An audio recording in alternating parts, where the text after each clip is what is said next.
This episode of the Citadel Cafe is brought to you by listeners like you. Visit patreon.com/the Citadel Cafe to find out how you can become a patron and help make this show possible.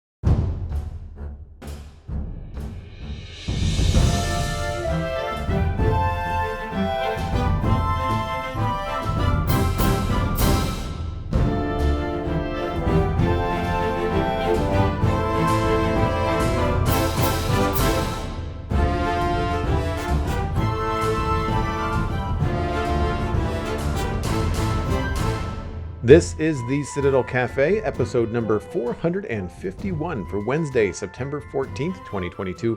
My name is Joel Duggan, and the Citadel Cafe is where my friends and I hang out to talk about the geeky stuff that we are into. Joining me this week, my friend and co-host on the Spawn Chunks podcast, Jonny, you may know him better as Pixlriffs on social media, YouTube, and Twitch, is here, and we're going to be talking about Lord of the Rings, the Rings of Power. I am stoked for this. I'm so excited to have you back. Welcome, my friend. Thank you so much. It's a good thing to be here talking about some shows that I actually feel very positive about because, yeah, I'm having a great time with this show. I think I managed to sneak in under the wire of not having been on the Citadel Cafe for 100 episodes. I think the last time I was on, we were talking about this in the pre-show kind of chat, was episode 354, where it was me and Megan, and you were kind of hosting the discussion, but I think we kind of dominated the discussion talking about Dungeons and Dragons, and that was a long time ago now.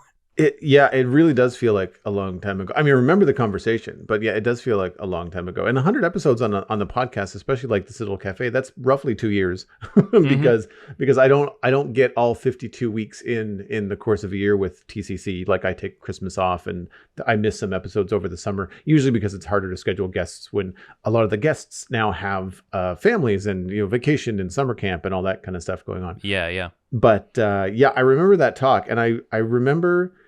And recently just started talking with a friend about D&D. And now that, you know, COVID restrictions are a lot lighter and, you know, I'm expanding my social bubble more, I'd like to have a in-person D&D. Lots of people have offered, but it's all online, which is, I know what you do. But I'd love to return to like an in-person like D&D experience. I just find it hard because all the people I know that play already have their groups. So it's kind of hard to find that in. I lucked out years ago when I used to work retail, and a bunch of crew from the retail had, like, it was just the timing was like they had an established crew, but they were starting a new campaign. And I was like, sweet. Like, so I came in at the right time. They found out that I was into nerdy stuff. I was like, sweet. And it was a great way to get to know people at a new job. Yeah, no, I think it's a fun, I guess, icebreaker, although sometimes tensions can run a little high at D&D, depending on if people conflict over rules and stuff like that. But in my case, I joined the 8-Bit Community's Sunday Dungeons & Dragons campaign, which I was a guest on first. I showed up for basically 2 episodes where I know a bunch of guys. It's the Hot Dish and Minnesota Toz and some of the folks that we've, spoken to on the show, even on the Spawn Chunks. And I wanted to like guest for a couple of episodes, drew up a character, drunken master monk named Banjo. I love him so much. I turned up for 2 episodes and then dipped because they wanted to get a rotating cast of characters.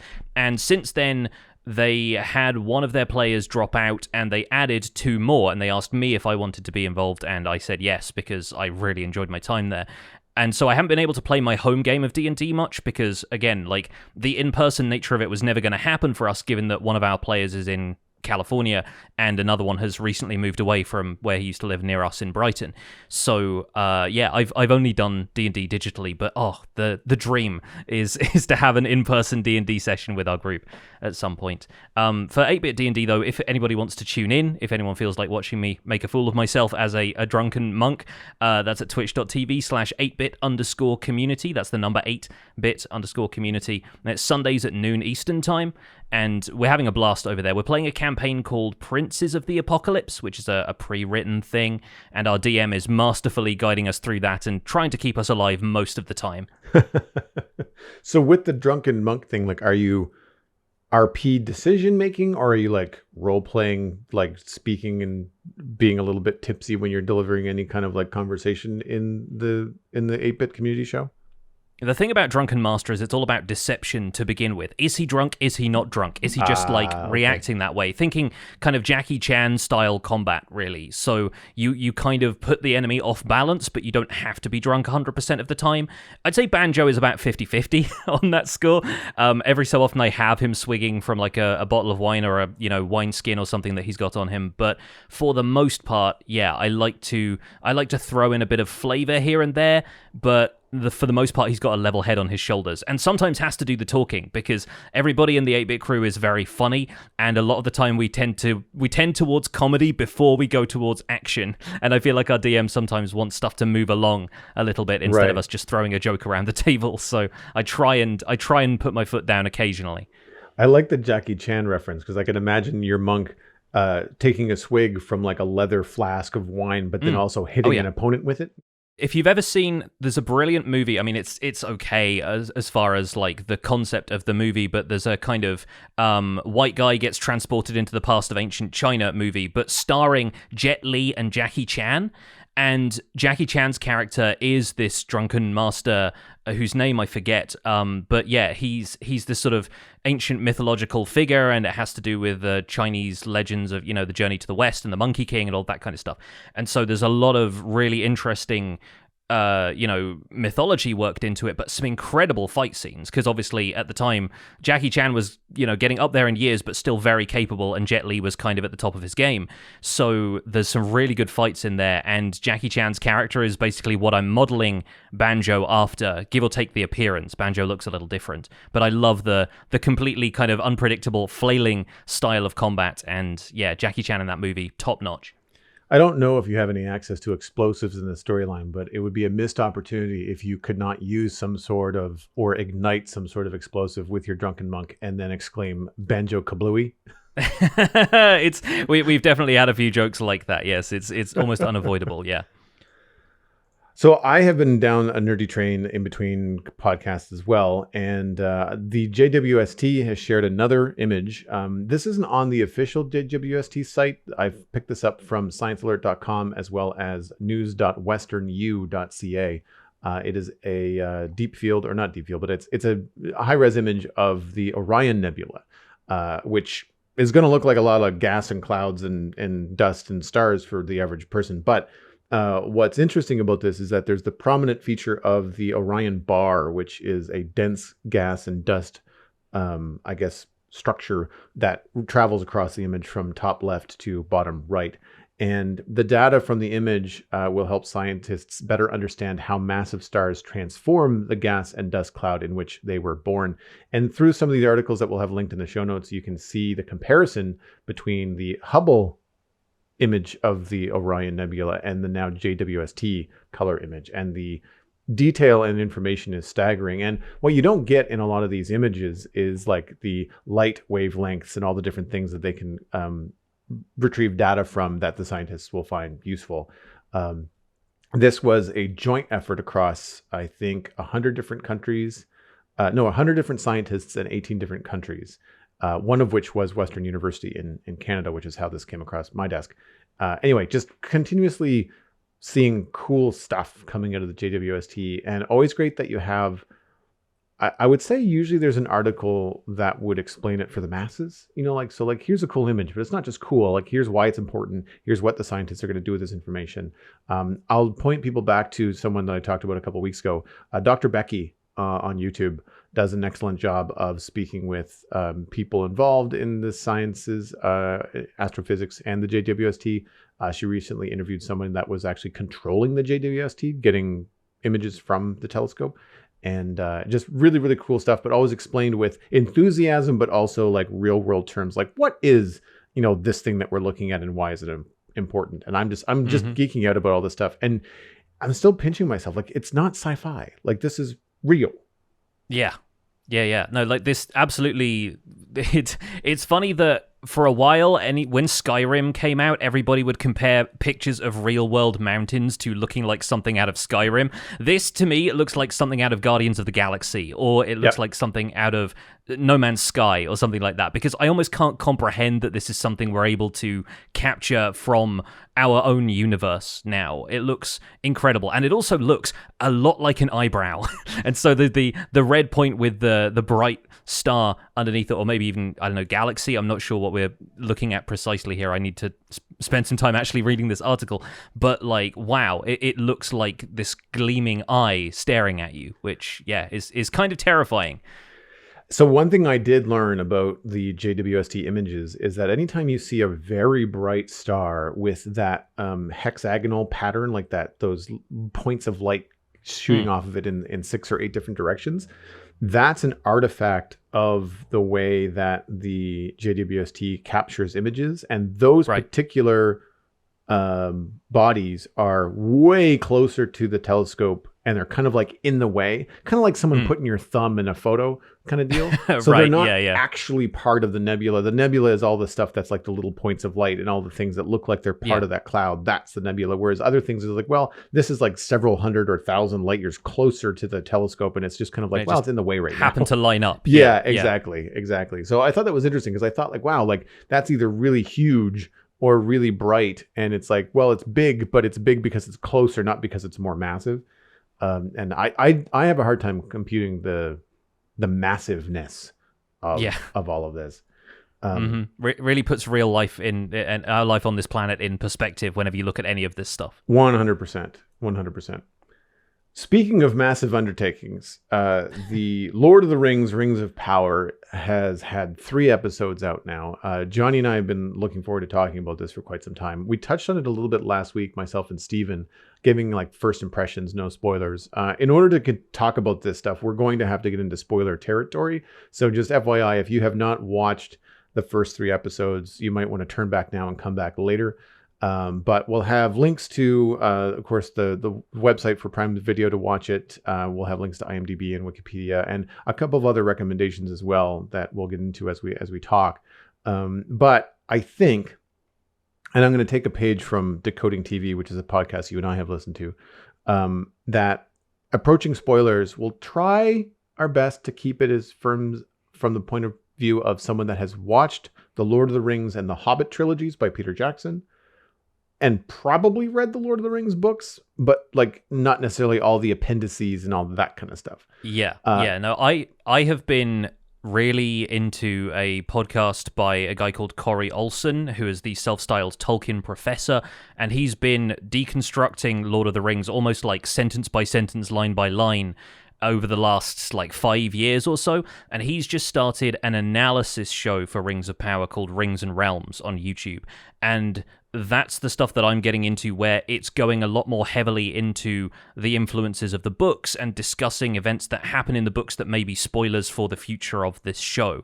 And so I'm starting to get steeped in all of that stuff, but I am going to try and rein it in for this discussion, because I'm also thinking about you, Joel. I don't want to spoil stuff for you if you're kind of staying purposefully in the dark about some of the stuff that might happen later in the show. And I've not read the Silmarillion, right? So there's a few things like that I'm in the dark on, but I've also watched The Lord of the Rings like yearly up until I think I was going to watch it during the pandemic, but then I held off because I was waiting to get my new TV. And then I think I hadn't returned to it because it wasn't available in 4K anywhere. Like I couldn't stream it without paying for it. Yeah. I've got the Blu-rays, and the Blu-ray would be upscaled to go on the TV, but I don't know how good it would look. So I've been waiting to see if I can find a 4K version. I did watch the Hobbit trilogy more recently because there was a 4K version available on, I want to say it was Prime Video, when I watched that, or at least a couple of them were, and then I had to watch the other one on some other platform. I don't remember what it was. It was last year. But yeah, and I'm okay with theorizing. Like I'm okay if you've got a theory, because I've watched the Lord of the Rings so often, there's a lot of things that they're dropping in Rings of Power that kind of tip my brain, go, oh, I've heard that before, or I know who that is, or I know where that is. So I'm not completely, in the dark. But I am enjoying, actually, as I mentioned, Decoding TV at decodingtv.com. But also, Don Marshall is someone that I've been following for a while before Rings of Power even became something that I was aware of. And he does short form Lord of the Rings related content on TikTok and Twitch. He does watch parties for these episodes on Twitch. And it's just an all around nice guy. Like there's lots of people out there that know a lot about Lord of the Rings, but he just the way that he shares his content, and I like that he's not a gatekeeper. Like Don Marshall really opens up the door. He has fun with it. I think he's said a number of times in the last few episodes that I've listened to him speak on where he's talking about it's no thoughts, just vibes. Like don't overthink too hard. And I like that. You know, like I like the fact that he can have fun with this. For example, before getting into the Rings of Power, I watched a 3-minute video where he summarized the Silmarillion. I mean, like, and he had to talk like the guy that used to do the advertisements for Micro Machines. Like he was talking a mile a minute, and all he's of like it was an auctioneer. It was all of this like, you know, bad things happens. Like, and this Morgoth made a Balrog. Hint, hint. By the way, you know, just just all these kind of droppings and things, and I thought that was really interesting. So, I mean, I've got some ideas about what's going to happen. There's also been some things that have been mentioned or I've seen on social media that I didn't know about. That I think, oh, okay, well, I thought I knew where this was going, but now I'm not so sure, and that's cool. Like I like not being able to predict where shows go. But anyway, we can get into it. And since you're here and the guest, I'd love to know kind of like your initial thoughts, your overall thoughts, kind of going in and looking at the Rings of Power. So I love the Lord of the Rings trilogy. I mean, I've read the book a bunch of times, but the movies were really one of those things that cemented it for me as one of the most crucial pieces of fiction in my life, just in terms of overall enjoyment and what the message of the movie meant to me and all of that stuff. So I love Lord of the Rings, the Peter Jackson trilogy. I was sort of dissatisfied by the Hobbit trilogy by comparison. It didn't seem to have the same sort of magic, and I think a lot of it comes down to how artificial some of it felt. I think on a lot of ways, there were moments that felt like set pieces that drew attention to the fact that they were set pieces. There were sections of it that felt like I was on a theme park ride instead of being absorbed in the world. And obviously, The Hobbit is intended for children. The initial story was intended for children. And so they were clearly pitching it towards family entertainment in a way that Lord of the Rings didn't really feel like it was. It was just trying to retell the story in a way that worked for film. And so I feel like The Hobbit didn't really capture the magic Lord of the Rings had. On a scale between those two, I think The Rings of Power is comfortably sitting at the Lord of the Rings trilogy end of the scale. I don't think it's quite got the magic that those movies had, but it's very close. And on balance, I'm finding it a lot more palatable than I found the Hobbit movies. And I kind of instantly got drawn into the world. The prologue, I thought, was really well executed, giving a good job of, like, telling people the backstory without getting too bogged down in the details. And in fact, I feel like they don't actually have the rights to the details in a lot of ways. Yes, There's been much discussion online about what they are able to portray in this show, and a lot of the stuff that happened in that prologue had to be told in broad strokes because they don't have the rights to the most detailed retelling of it that happens in the Silmarillion. But I think they did really good stuff with what they had. And I think the coolest part about this is that the conversation Galadriel has at the start with her brother, Finrod, was the moment I knew that they were going to do a really great job with the source material. There was so much to unpack there. And his initial kind of discussion with her about, like, the difference between a stone and a ship, and that a stone only looks downward and is destined to fall into the abyss, and a ship can look upwards to the stars for guidance. And then she responds to that by saying, well, how do I know the difference between the stars and when the water is really still and the light of the stars is reflected back from the abyss? And I just went, whoa, okay. Like, the writing on this show, it's not necessarily Tolkien's own words, and I don't feel like they're going for specifically an imitation of Tolkien. They're not going for Tolkien's prose in terms of the voice of it, but they're trying to capture the spirit of Tolkien's writing, which is really borne out in themes and the broad strokes like that. So honestly, I think while there's been a lot of discussion about this online, I think the writing has a lot more nuance than people are giving it credit for, and is going to stand up to repeated viewings in a really strong way.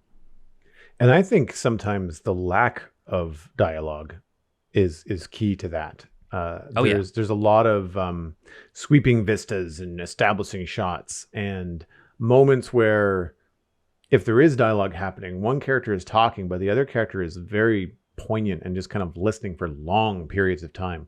And I find that much better than like the constant back and forth you'd see in modern shows a lot of the time.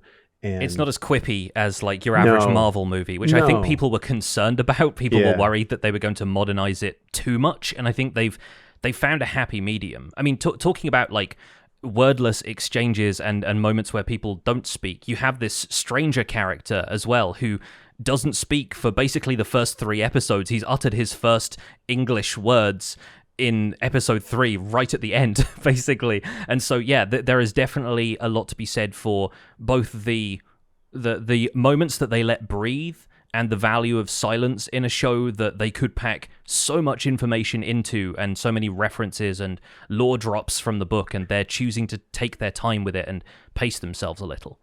I think a really good example of that is a scene in the episode 1 where the company of elves that Galadriel is leading north all lay down their swords, and you know what it's like, how what they mean by it because of the conversation she has with one privately, who seems to be like the leader of, or the second in command sort of deal. But there's no big speech. Like they just raise the swords, lay them down, and then they turn around and go home. And it's just like they don't all shout mutiny or whatever, right? Exactly. There's no arguments. Like if it was a modern show, or if it was written poorly, there'd be squabbles. You know, like you'd be watching reality show fight in the kitchen. You know, and it's not that at all. And so I like the fact that they tell the story visually, which means, and I've been on my phone, but you can't do anything else when you watch the show. You've got to have your full attention focused on it, definitely. Yeah. And I think for Tolkien readers, some of these characters, even people who've watched and loved the original movie trilogies, some of these characters are going to feel very different to their older selves who we meet later. And I think, you and Stephen kind of unpacked this a little bit on the last show where you were talking about Galadriel and how she's kind of being shut down by a lot of the elves around her and has a bit of a different characterization than we're used to from Cate Blanchett's Galadriel. She's a little bit more hot-headed. She's kind of the obvious example here of a character that you don't expect to be acting like that. And I think there is enough scope in Tolkien's original writings for this to be a valid interpretation of the character, but it's also a sign that this character is going to end up as the Cate Blanchett character who we see in Peter Jackson's trilogy, but we're going to see the journey that she takes in order to get there. And I'll have more thoughts on that later, but generally speaking, I think a lot of people's concerns about this show have been that characters don't seem as they imagined them to be, and I think there is room for interpretation there that is really going to be borne out over the course of the show. And I think too, because there's such a large swath of time specifically for elves in the time period where the show takes place, which is, I believe, the Second Age in Tolkien's lore. And there's not really a lot said, or what is said is not entirely interesting about characters like Galadriel during that time. You have like a bookmark of like, oh, she went to this city and she went to that city. And I'm paraphrasing from other media that I've consumed, like Decoding TV and listening to Don Marshall. But like that kind of stuff is like, okay, well, that's great. But like, who would want the show to be true to the books if that's the case? Because that would be boring. I can appreciate the fact that they want to make these characters interesting. And if you've got a show like a prequel where the character doesn't die, then you have to put them on some sort of emotional journey, because the peril just doesn't, it's not a big edge of your seat thing. I experienced that with, and I won't get into spoilers because I don't know if you've seen it, but the Obi-Wan series. I have not seen it. Yeah. Right. So like we all know, I mean, not a giant spoiler, Obi-Wan and Vader don't die because they're in A New Hope, right? Yeah. So that both of them survive any kind of encounter that's going to happen. So what do? You have to put Obi-Wan on some sort of emotional journey to make it an interesting show. And they did that, which I thought was good.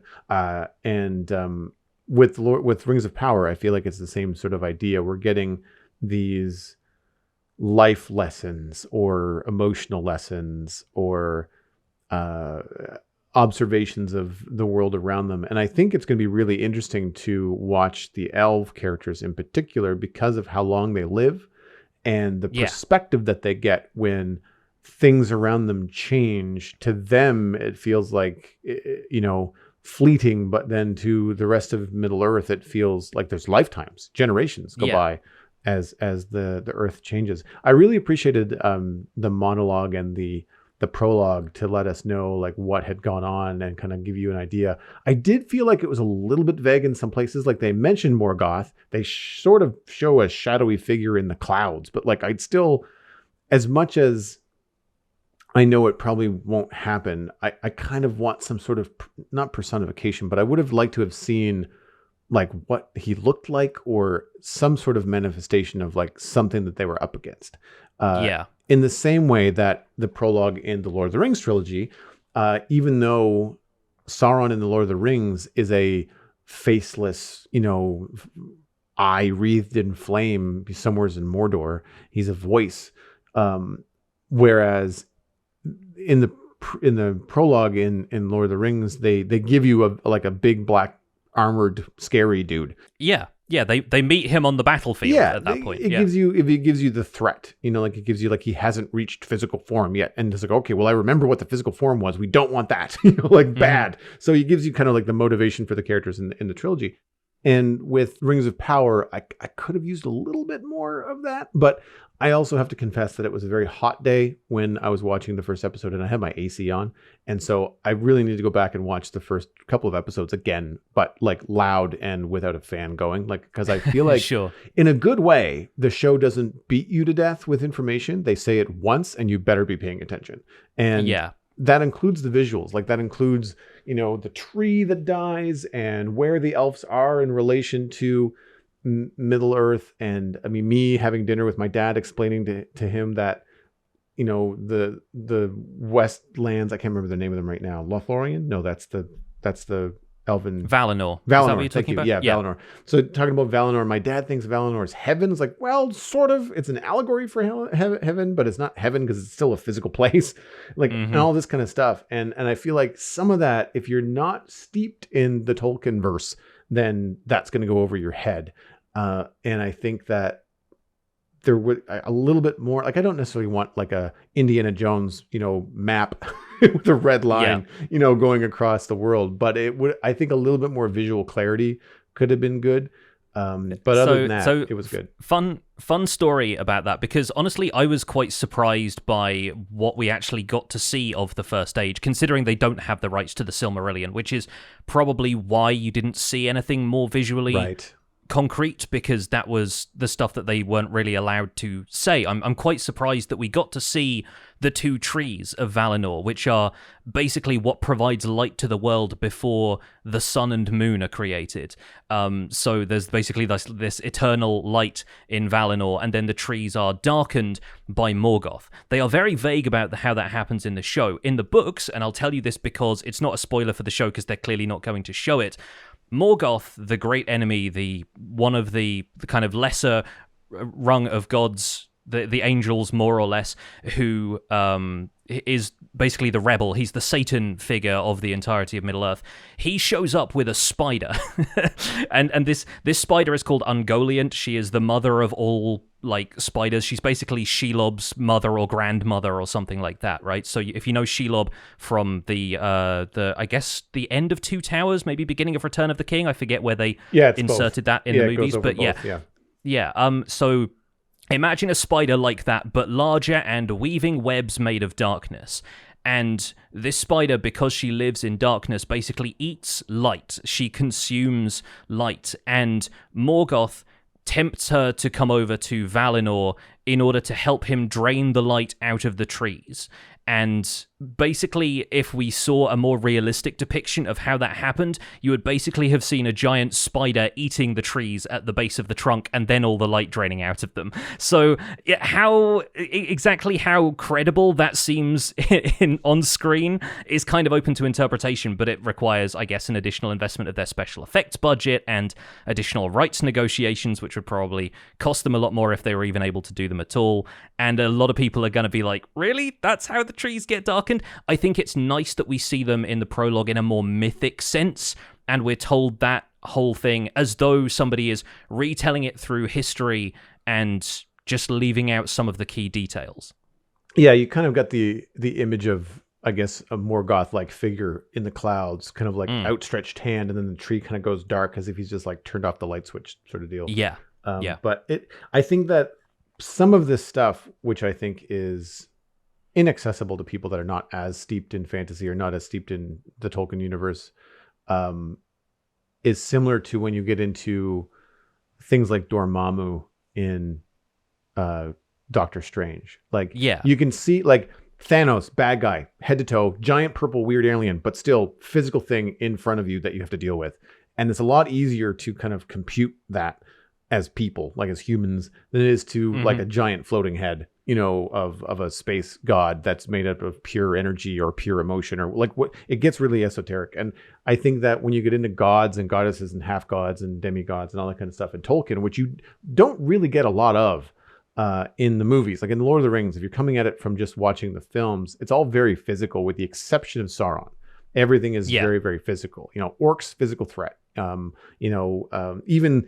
the physical nature of fighting back these things, even people with powers like Gandalf, still physical person that you can poke in the arm, and I find that kind of stuff is more accessible. But yeah, like I think they've done a really good job of setting things up, and specifically when you get into, if we can touch on the visuals, like the jaw-dropping, nearly all the time visuals between like the physical sets, the costumes. There is some green screen, but it's used very well. I feel like there was one or two moments in the last episode that kind of pulled me out, but most of the time it's very, very, very good. And then you've got like the big sweeping shots, which are, I'm assuming, either 100% CG and we're just that good at it now, or they're a combination of like a helicopter shot somewhere in like Hawaii or something like that, and then they or New Zealand, or New Zealand, and then of course they lay in the different stuff over top of that. But the architectural and production design is just off the charts.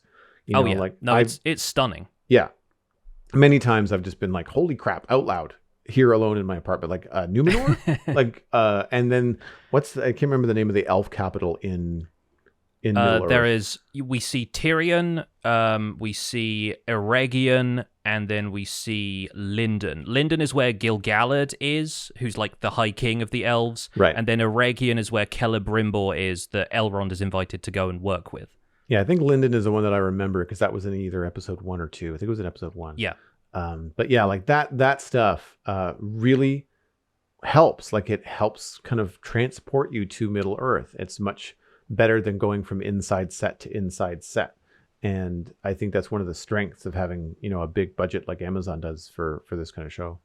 Yeah, I mean, from a professional perspective, I'm eyeballing it all for Minecraft build inspiration, which is one of the things I took into this show to begin with, was saying, like, even if it turns out the show sucks, I still want to look at all the visuals, because they've got, renowned Tolkien artists working on this. They had some of Alan Lee and John Howe's stuff to work from, and, like, the team knows what they're doing. Just from watching the trailers, I thought the production design on this is stunning, and the rest of the show holds up to that. The costumes and makeup are also excellent. I mean, I look at the dwarves of Khazad-dûm and I'm convinced they are dwarves. I'm not like, oh, that's an actor wearing prosthetics and a costume and stuff. It transports you there, and I think that's really good. And while there was long debate online over whether the dwarf women should have beards or not, I'm kind of fine with it either way. I expect they've done some like screen tests with certain costumes and decided against that, just so the dwarves who are clearly women kind of stand out a little bit more. And it's also quite difficult to act through a beard, especially if you're not used to one. So maybe that was a consideration too. But I do think they're doing a really good job costuming each of the different factions that we see, or the different storylines all taking place in different locales. And their costumes tell a story almost without them having to enact a story on screen. You can look at the humans of the Southlands and their kind of bedraggled cloths and like torn garments and stuff, and think, okay, they're probably a little bit, they're going through hard times right now compared to the elves of Lindon, who are, at the top of their game at this moment in time. A creator that I've seen online, and I apologize, I don't remember their name, but they were sharing details about the pauldrons that Elrond wears in that scene where he's breaking rocks. After he's stripped off his cloak, he's still got like kind of like shoulder pad type things, and they're feathery, like they're full of feathers. And he was explaining that like it's not a need to know, but it's a nice to know that his mother had some adventure and experience and was bestowed wings by one of the Tolkien either gods or demigods. And anyway, yeah, so it's the Valar. It's yeah. usually the Valar. Yeah, so she had wings, and so in honor of his mother, his like there's a lot of feathers in his armor and wardrobe and things. Yeah. They're subtle. It kind of looks like feathers underneath, but they're not real feathers. They're like either material or leather or metal or whatever they are. And I just thought that was a nice detail for like so there's a lot there for the Tolkien nerds that are just like deep in knowledge and can spot those references. And for the rest of us, it just looks like beautifully, crafted costumes. Yeah, absolutely. There's so much detail in this that it's clear that everybody involved in the production was doing their research, was looking for any clues they could use to enhance some of the performance or enhance the costumes in some way or another. And it also leaves a lot of the original characters open to interpretation in a really interesting way, because we were talking before about like the expectations people brought in about the known characters from the books, but then you look at characters like Theo and Bronwyn and the Stranger and Arondir, and those are the ones that we can feel free to speculate a little more about their origins, because those haven't been dictated by Tolkien beforehand or haven't had to be adapted from Tolkien for this show. And so you look at the costuming choices they're making with the Stranger, and they are clearly allusions to a specific type of character, but you don't know for certain if they're doing that intentionally and it's a red herring, or if they're actually setting up that this character is going to be Gandalf, for example. Like, they're dressing him in a lot of kind of cloths and stuff, but that's just because that's what the Harfoots have around. It's such a clever way to approach some of those original characters, because some of them you instantly understand what that character is, what they do, who they are, their position in the society that we find them placed in. But then with characters like the Stranger, even the costuming choices are keeping him a mystery at this point. And part of the mystery too is the bouncing around, in the story and the ensemble cast approach. It's not just following one particular band of friends, like the Fellowship throughout the first film is it's not linear, but you basically stick with the hobbits, Yeah, you're in Frodo's perspective for basically all of that, except for a couple of flashbacks from Gandalf and Elrond. I think that's the only time you really leave the hobbits at any point. Exactly. And that's why I'm really enjoying all the elven perspective, because it's not a perspective we get in Lord of the Rings. We get moments, but really the in-depth, like, I've been around for thousands of years, from Galadriel. There's a series of exchanges she has on the raft when she's adrift at sea, where she talks about, like, I can't name all of the elves that have died in my life in this war to you, because you wouldn't live long enough for me to finish the list.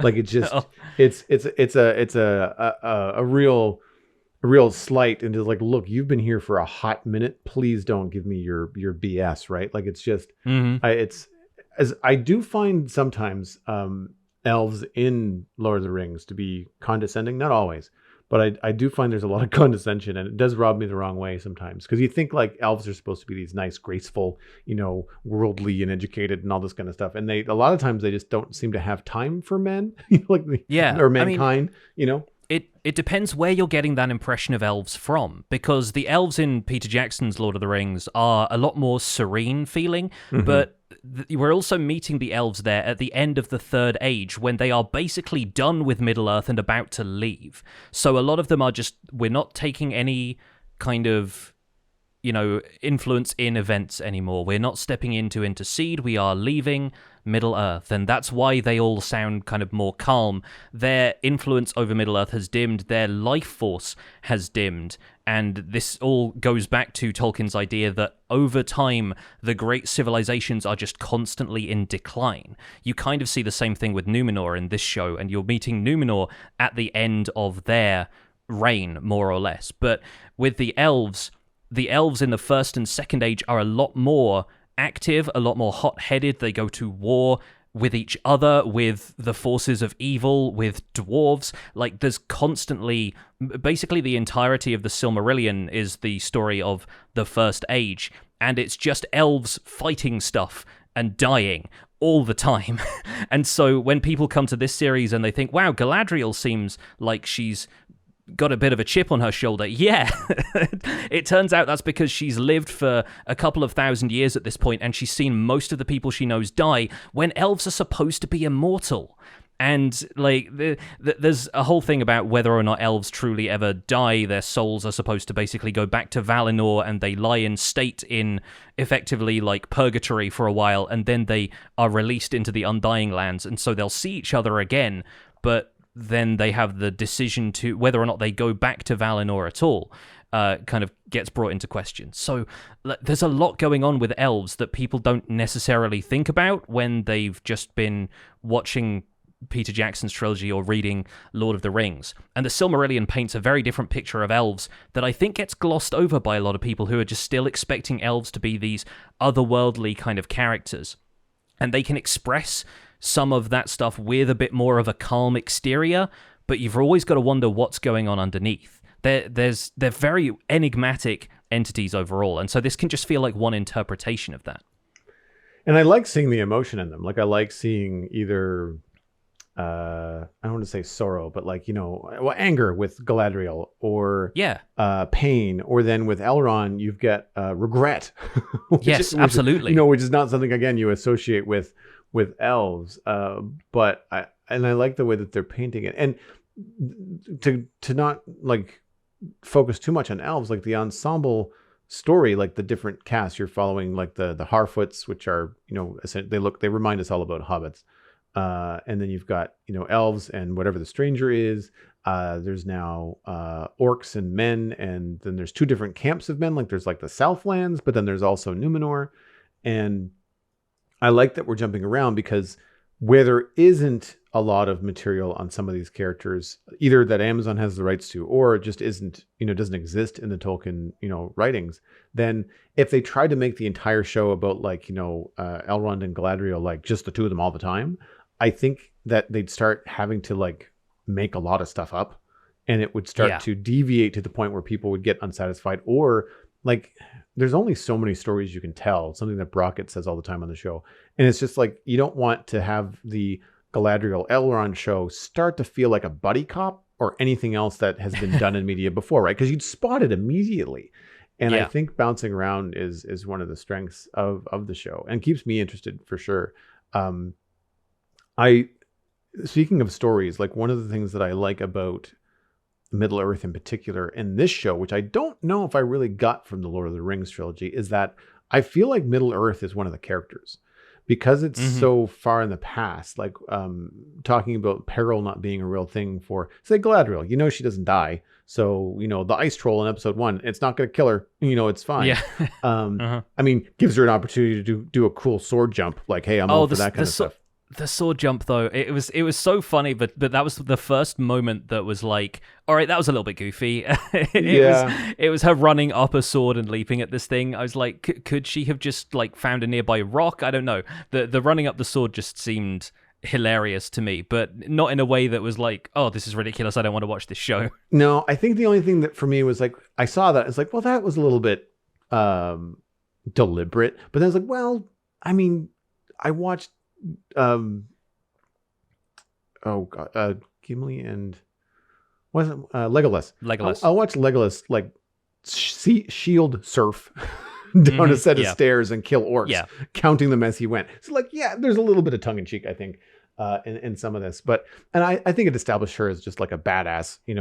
I did find it funny, like she cut down this ice troll in like 2 moves, whereas like it was owning the rest of her company. Because you don't know how old they all are, like each one of those elves could have been a couple hundred years old, and she could be 1,000 years old as their general. Like it, she could have had just eons of experience compared to them. So it's hard to say. But to get back to the point about the world, that's what I like so much about the show, is that Middle Earth as a character, you're kind of plunked into the end of the Third Age in the Lord of the Rings trilogy, and everything is just as it is. You just kind of accept as a fantasy fan, dark, scary place in the south, Mordor, bad. Humans kind of in the middle, not the best people. Rivendell, very pretty, very elven-like. It's the good place, Shire, peaceful and green. And you just kind of accept all of that.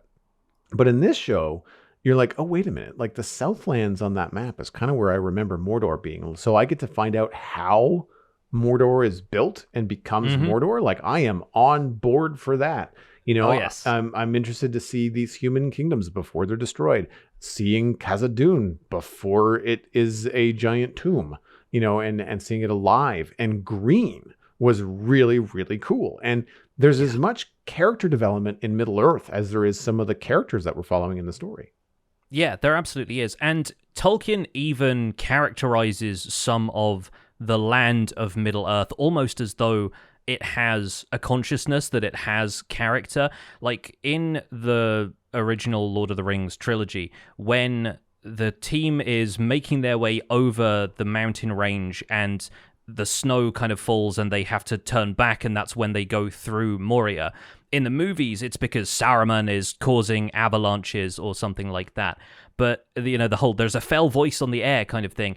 In the books, it's more like the mountain itself is laughing at them. The mountain is characterized as being cruel. And so there are locations in Tolkien's world that feel like they have a personality of their own anyway.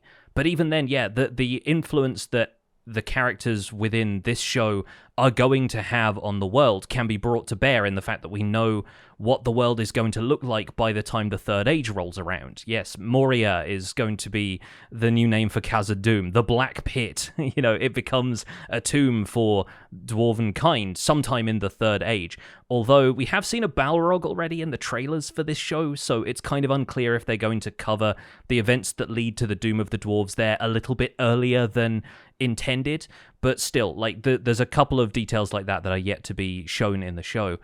Either way, the timeline of this show is going to be pretty compressed as well. So you're going to see a lot of stuff happening in a way that in Tolkien's chronology happens over the span of about 3,000 years.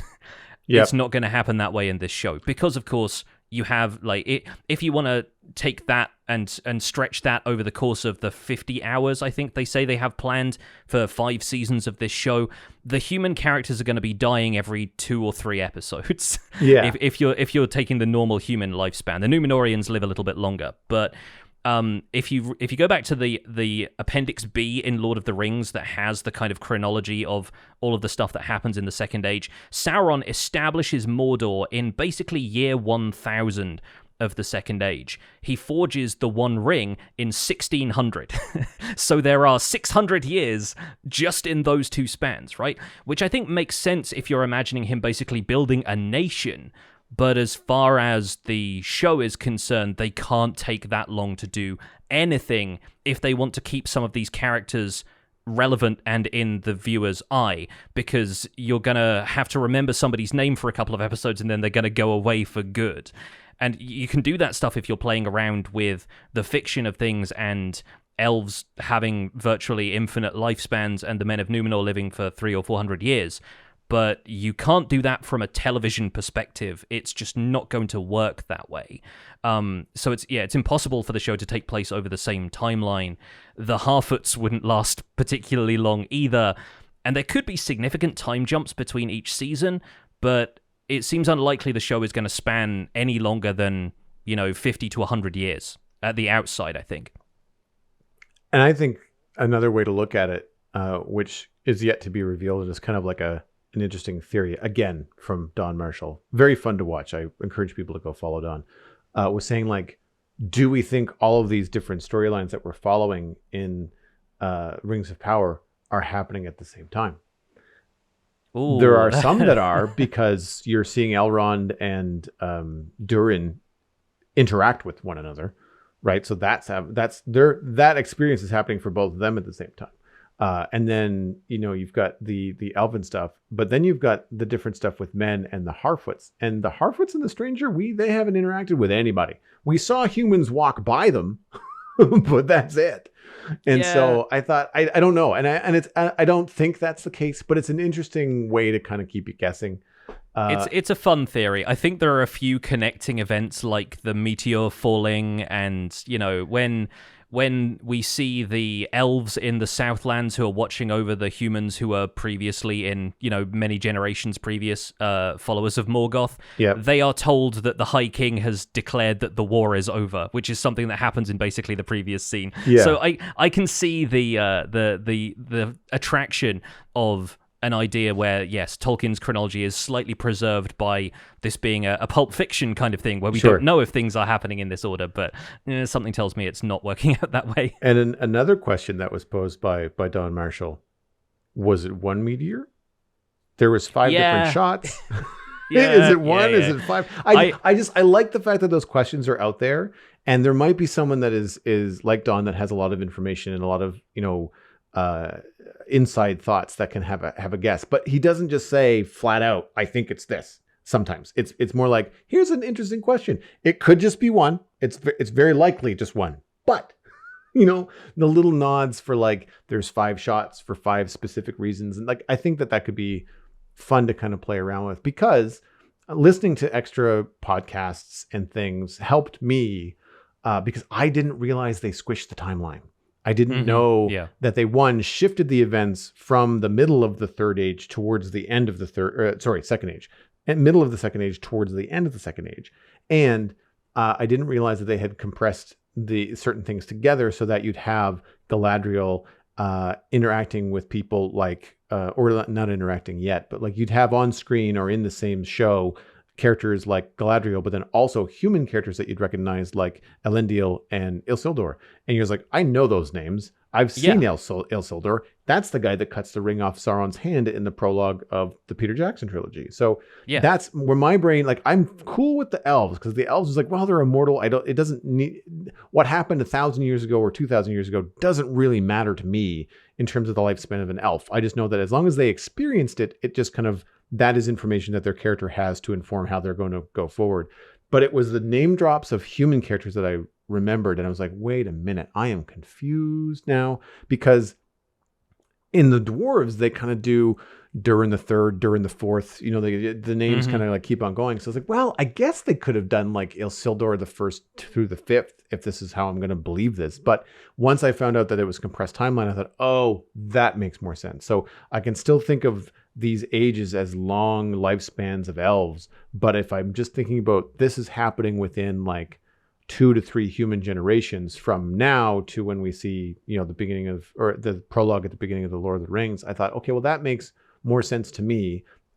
It's less of a reach to identify with human generations than it is elves. And I would argue that there are things in our culture in 2022 that people are forgetting that is only as old as our grandparents would have been.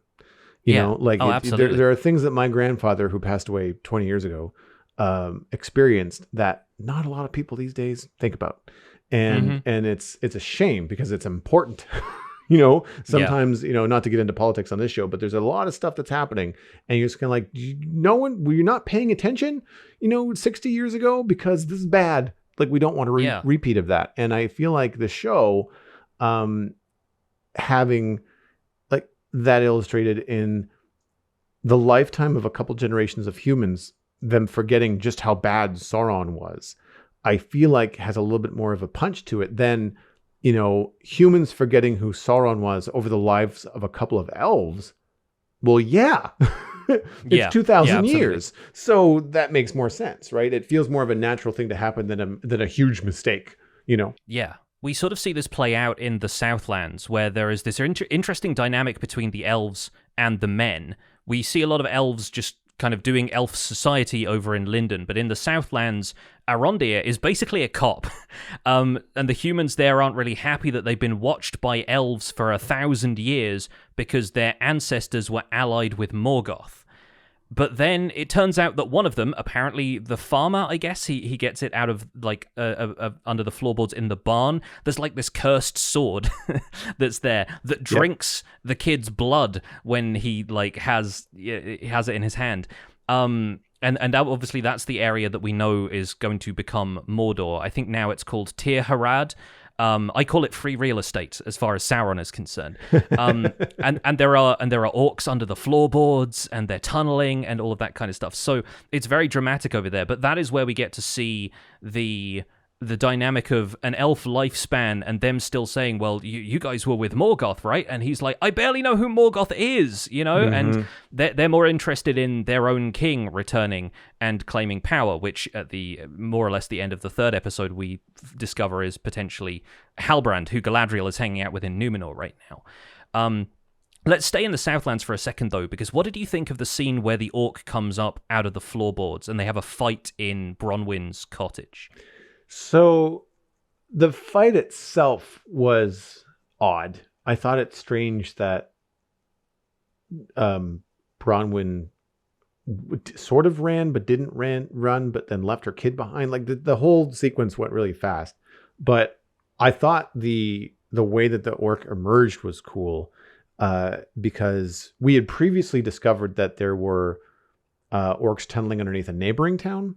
Mm-hmm. Yeah. And then I want to say it was Arendir that went in and searched around, and eventually is chased. Very claustrophobic tunnel sequence. That made my skin crawl. Very uncomfortable. Yeah, and then there was one, I don't remember whether it was the end of episode 1 or in episode 2 where he was kidnapped. I think it was the end of episode 2, where like he's in a dark cave and the hands come from the darkness and grab him and pull him in. Yeah. And that scene, along with a scene I really liked, which was the reveal of the orc's eyes under the floorboards, because there's been, if you're not paying attention, Bronwyn and her son, is it Theo? That's Theo? Yeah. They're talking about a mouse driving them crazy under the floorboards, and he's like trying to catch it, and he's just being a bratty kid complaining about the mouse. And then you hear all this information about the orcs, and you see what happened in the neighboring town, and then he's still complaining about the mouse, and it's loud, and you're like, oh, that's not a mouse. Yeah, that's no mouse. Exactly. And then the floorboards are broken, and then there's this reveal of the eyes in the darkness, and like that to me was like a nod to Peter Jackson and some of the things that he did in, I think, The Fellowship, with the orcs in Moria, and the different reveals of like eyeballs in the dark and stuff like that. Like I was like, oh wow, that is creepy. And definitely, I'm not a horror fan, but I like little nods like that. I think that's kind of a fun thing, because there's just as much to be said about like something that's shrouded in darkness with eyeballs as it is to have like a full-fledged, CG monster ice troll chasing you. Like, yeah. I think that there's a lot of stuff left to your imagination. Is really well done. I thought the mole troll or the mole orc was a little weird looking. I thought that was kind of a stretch. I just thought it was orcs. Like I just thought it was a bunch of little orcs that were digging. I didn't think of it as like an actual, specifically genetically engineered, digging thing. They're more kind of wearing skulls of different creatures, and they've got like claws that they may be using to dig. But I don't think it's necessarily genetic engineering so much as it is actual engineering. It's a little bit more like they've crafted tools that help them do what they're trying to do. It all went by so fast. That whole sequence reminds me of something like Alien. It's like it's a couple of people against one thing that is clearly much more powerful than they are. Yes. Like they try and kill this orc over and over again, or at least like, put a knife in its back and have it injured whilst they escape, and it doesn't work like 3 or 4 different times. And it's only when they end up working together she's managed to like cut this thing's head off. But it makes one orc a threat, where in the movies, because, if we've watched them in sequence, the last fights between the men and elves and orcs and everything, they're like mowing down the orcs. Like a single orc is not a problem when they're having giant fields of combat assaults on Gondor. But if you've got one orc in a house with 2 relatively unprepared humans, one of whom is a child, then suddenly the stakes are very different, and the orcs in this age are potentially even more powerful, because once again, all of Tolkien's civilizations, including the orcs, decline over time. So where the orcs in the Third Age are potentially just cannon fodder during these fights, the orcs in the Second Age might be more powerful because they've had less time to kind of water down the good orc stock, I guess. So I really enjoyed that. And I have my suspicions about where things are going with Theo. I think it could be short for Theoden. Hmm. which is the name of the king of Rohan in the end of the Third Age. And I mean, it does just mean king. I think in the Anglo-Saxon kind of derivative language Tolkien is working with, it just means king, which has a couple of potential options, because we don't know who Theo's father is, and so potentially that's Halbrand, who is now king of the Southlands, as far as we know. Potentially he's also related to some other noble line, but one of the other things that we probably will end up seeing in the show that Tolkien doesn't write a lot about, we don't know the origins necessarily, but the Nazgul have to come from somewhere during this. There have to be 9 human kings to whom Sauron gives the 9 rings of power that end up turning them into the Ringwraiths.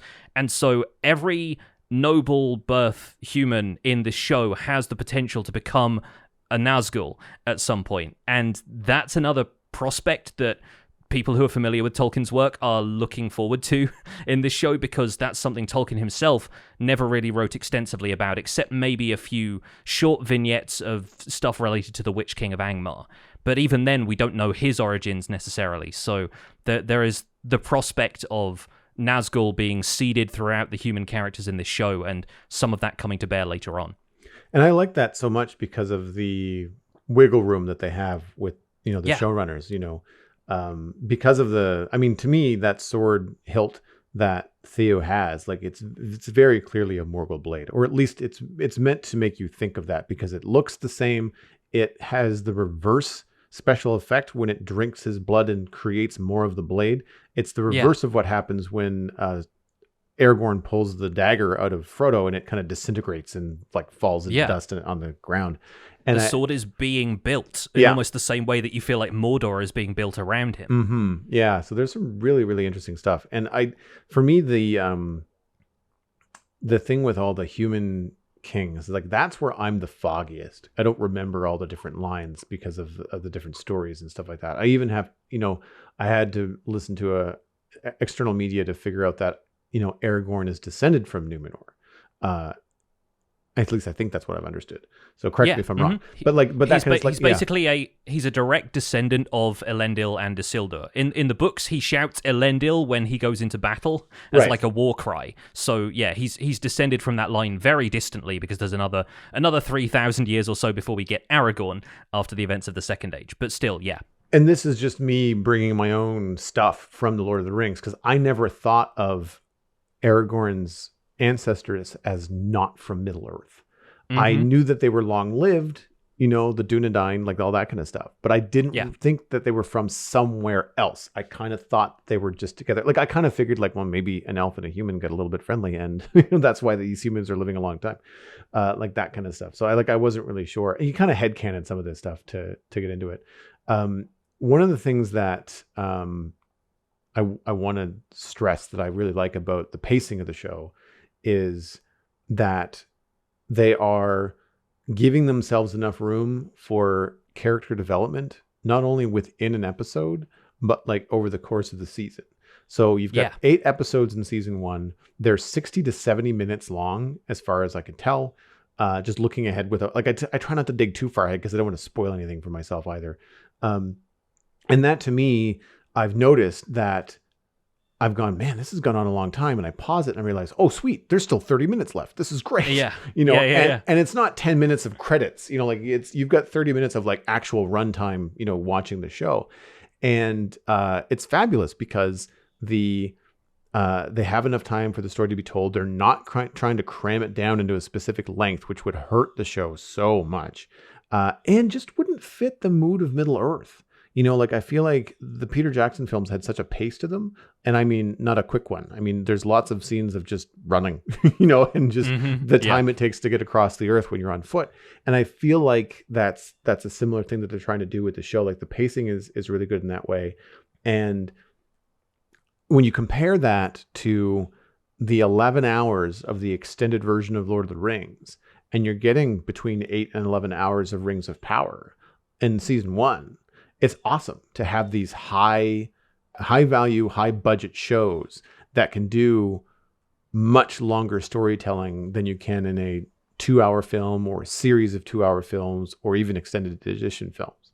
Yeah, they have the comfort of knowing that they have been they've sold 5 seasons of this show already. They don't have to worry about, like, are we going to get renewed for a season 2? They are committed to telling a story from beginning to end, which I think is what has thrown some people who are more modern TV watchers, because they are used to the show trying to have a complete arc throughout season 1 and tie up all the loose ends just in case they don't get renewed. And that's a weird climate to make a TV show in, and it's very good that this team doesn't have that restriction.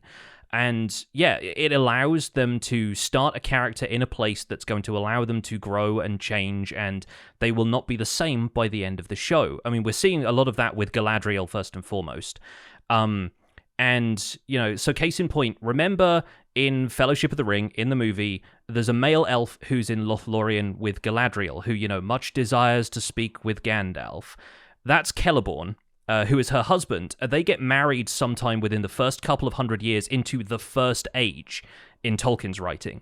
So by the time this show takes place, Galadriel should have been married for at least 1,000 years. Probably 1,500 minimum, actually. But Celeborn is not here. And I think in order to bridge the gap into Peter Jackson's Lord of the Rings, if you want people to be able to watch this through into the Third Age, Galadriel and Celeborn are probably now going to meet and marry each other during the span of this show, which is not going to fit with Tolkien's chronology at all, but it does two things.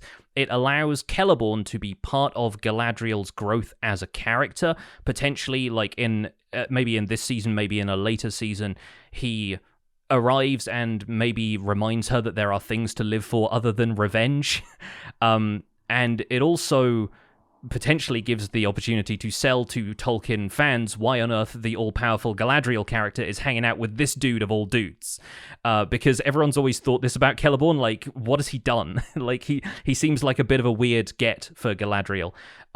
But I think spacing the characters out like this also allows viewers who haven't read the books to internalize Celebrimbor's name before they get him confused with Celeborn, because I misspeak and I mix those two up all the time. So I think there's potential for other characters to be introduced in later seasons who can be critical to the plot, but they don't have to be in season 1, so you don't have to remember exactly who everybody is from the first episode. The show's already introduced a ton of characters, but I expect there are a few more to introduce before the show is done. And speaking of, I really enjoy some of the characters that they've introduced. I mean, the acting in the show across the board is just straight up great. No one's really phoning it in. But I really enjoy Markella Kavanagh as Eleanor Brandyfoot, or Nori. And real, like, Merry and Pippin vibes, like, all over the place between her and, is it Pepper? And Poppy. Poppy is her friend. And I love their exchanges. It's the kind of thing where, like, you see that line in a Peter Jackson film about, like, let's go on an adventure. Like, who would want to do that? You know, like, it just it's this weird kind of like juxtaposition of, like, excitement versus, like, excitement is bad. I'd much prefer to be boring. That's way more, you know, it has that kind of like, if you pardon the stereotype, like the old English kind of like, you know, just stay home and be content. There's no need to cause a fuss, like that. The kind stiff of upper lip kind of mentality. Yeah. Yeah. And I like that about her a lot. And I mean, and Markella Kavanagh is knocking it out of the park, because she's got this, like, wide-eyed dreamer, thinking outside the box character, but doesn't make it feel modern. Like, she's got, it's a sense of wonder, you know, it's the big old saucer eyes. The world is ginormous, because she's a teeny tiny race as well. Like, they're tiny people. And I like that kind of spark that she's brought to Nori. And I mean, it's a different vibe altogether, but I mean, Morfydd Clark as Galadriel, she continues to be excellent. I talked about her acting in last week's episode, but also just seeing all 3 episodes of Rings of Power now. She's such a strong character, and I find that even more so now that she's doing that banter with, is it Elendil? That's Halbrand is the other human guy that she meets on the raft, but Elendil is the one she meets in Numenor. Yeah, the guy that rescues, the guy that we see in silhouette at the end of episode 2 on the ship. Yes, yeah, that's Elendil. Elendil. So I like him. He's obviously intelligent. They're having a bit of a banter back and forth.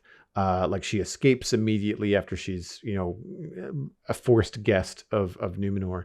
And then he's tracking her down, and they have this exchange, like, I could kill you, I could turn you in. There's just that that level of dialogue there, it's starting to broaden a little bit. She's still strong, but she's got more breadth to her now. But again, like to what we were saying about poignant dialogue, I find that she says just as much as an actor when she's not speaking as when she does, and I think it speaks to the importance of the character. Like it's just as important for her to be standing there and observing this blowhard human for an hour, or in our view, a couple of minutes of this long monologue before she says something.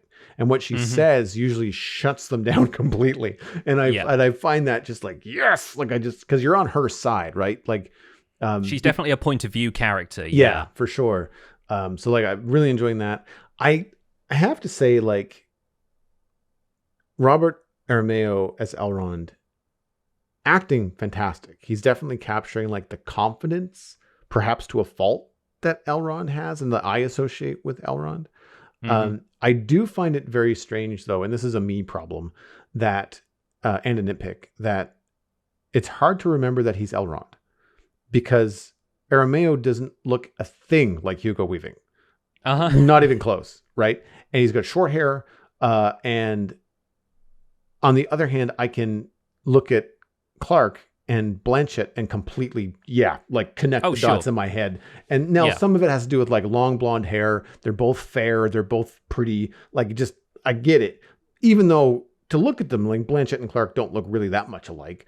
But there's such a huge, like, it's like a jaw structure, completely different head shape, all that kind of stuff with the two actors that have played Elrond over the two properties.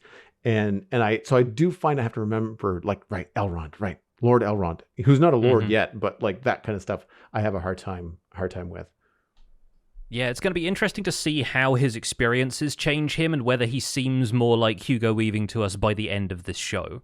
I think his hair color is the other thing that's giving people a bit of a sticking point, because his hair is a lot lighter. If it's not quite blonde, then it's at least a very light brown, whereas Hugo Weaving was very dark-haired and very stern feeling, and we're not seeing Elrond at the point where he has yet become stern. Maybe his hair color, maybe his wardrobe and stuff changes a little bit over the course of the show, and maybe they're making an effort with makeup and stuff to blend him into Hugo Weaving.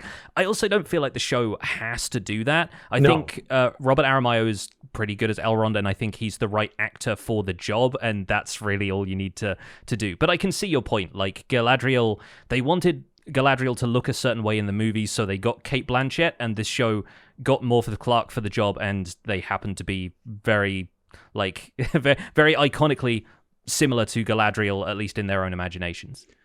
And I've seen this joke online. Forgive me for sharing it with you if you can't unsee it, but it's elves with short hair just look like Vulcans. Stop it. I just like, yep, it's true. You can see the ears. Yeah, not comfortable with that. It feels really. No, you can still see the ears when they have long hair too, if it's parted around them. But there's just something about, and again, it's the, how many times have you watched the Lord of the Rings trilogy by Peter Jackson and seen elves with long hair? They all have long hair. Like, it's just, and it's straight. There's no curly hair. There's blonde and dark, but it's all very poker straight. And I think that's just an interesting kind of like bit of baggage that people bring into. And it's not just the Lord of the Rings trilogy. It's all of the fan art and all of the times that elves have been portrayed in media across all kinds of different properties. And they usually have long hair, that kind of thing. Even if it's just concept art, you see that all the time. There's a community knowledge thing going on at that point where it's like, elves have long hair. This is known. The one elf who does have long hair, the one elf who seems like he looks elven from the get-go, is the High King Gil-galad. Aside from Galadriel, obviously, and they sort of feel like they're very opposite each other.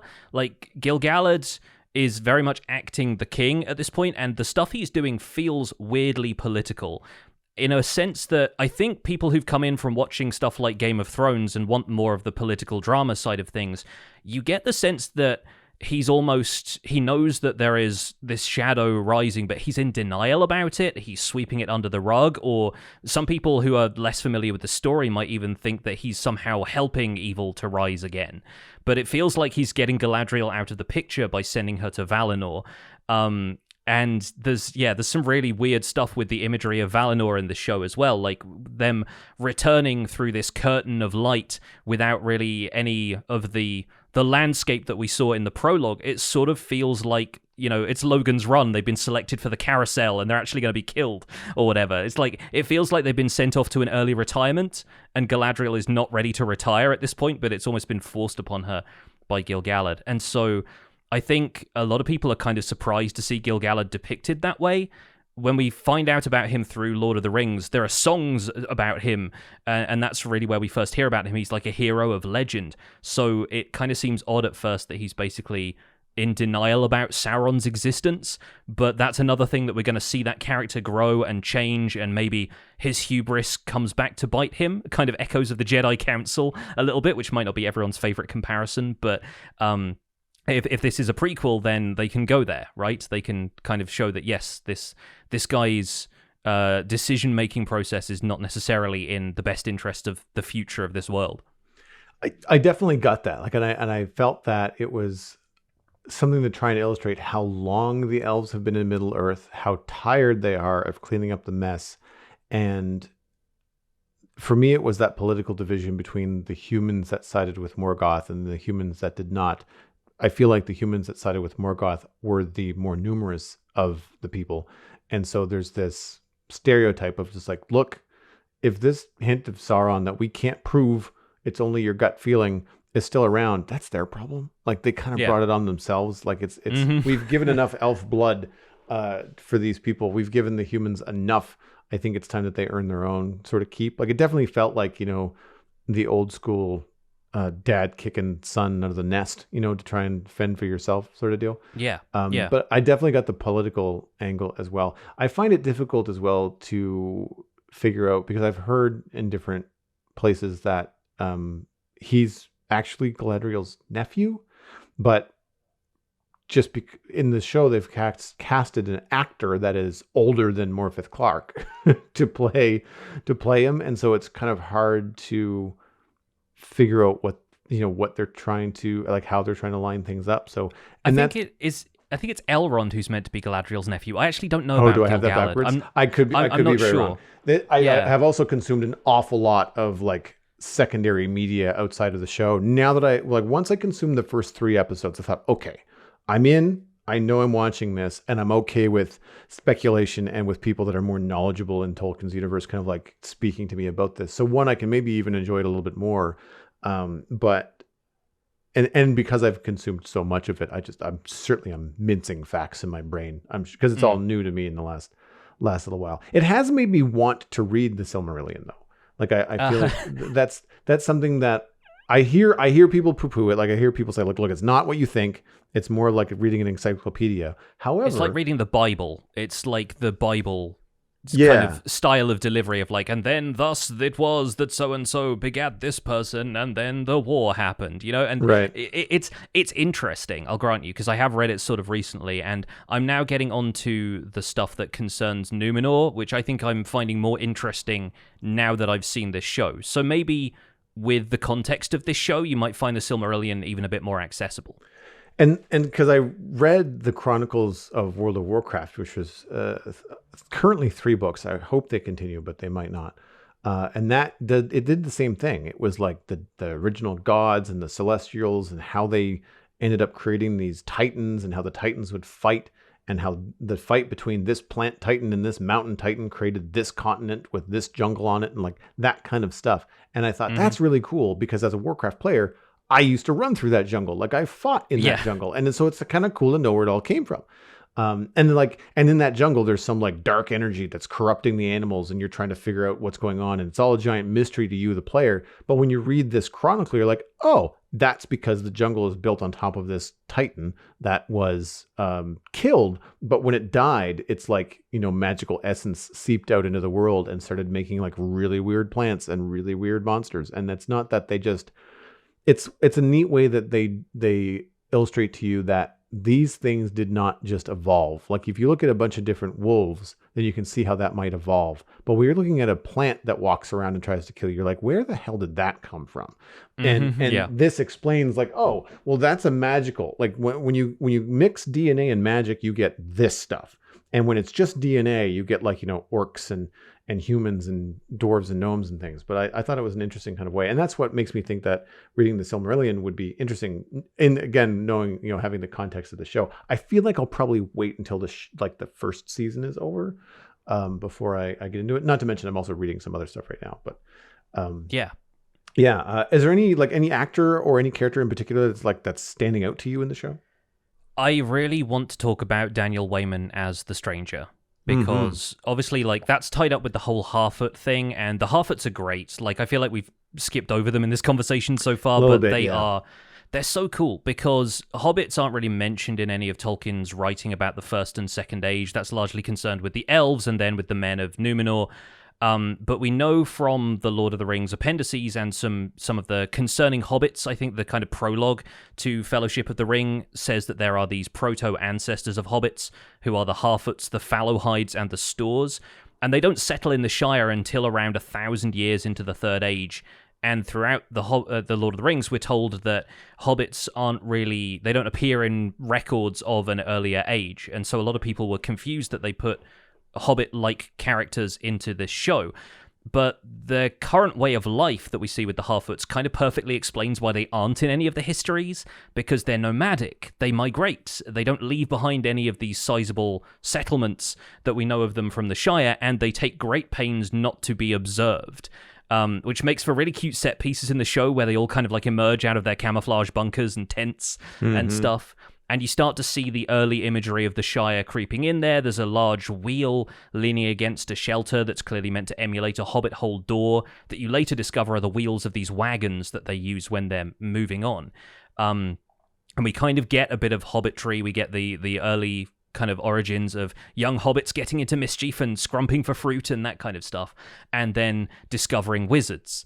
So I think we need to talk about the Stranger because people will be mad at us if we don't at least theory craft a little bit here. I think there are two plausible theories on the Stranger that the show is trying to set up, and it could go in any number of ways. They could have surprises for us, and all of these could be red herrings. But I think we have two choices, and he's either Sauron or Gandalf. I don't know how you fall into this debate. Have you had any thoughts on who you think the Stranger might be?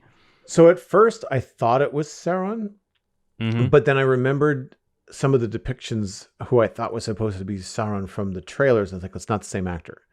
And then, so I thought, all right, well, I'm just going to watch it. I mean, of course, there's also the moment when Nori touches him and you see fire and flame and she's quite scared. And I thought, okay, well, that's interesting. But then, and I think they're doing this on purpose. There's a couple of other moments where he uses some sort of language that I don't get. It reminded me of black speech, but it wasn't quite that. But there's a moment in the Fellowship of the Ring when Gandalf says, what do you take me for, a conjurer of cheap tricks? And he kind of rises up and things go dark in Bilbo's in Bag End. And it reminded me of something that he said very briefly to Nori when the sky kind of got dark and he looked like he was getting bigger and all that kind of stuff. So that reminded me of Gandalf.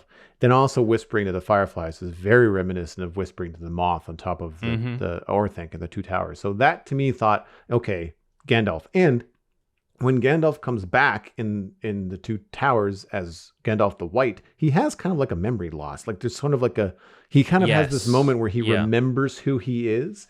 So you think through this recreation after fighting the Balrog at the end of Fellowship or at the beginning of Two Towers, depending on when that sequence happens, you get the fact that there's a bit of rebirth happening and that there's a complete, they don't necessarily remember what happened right away.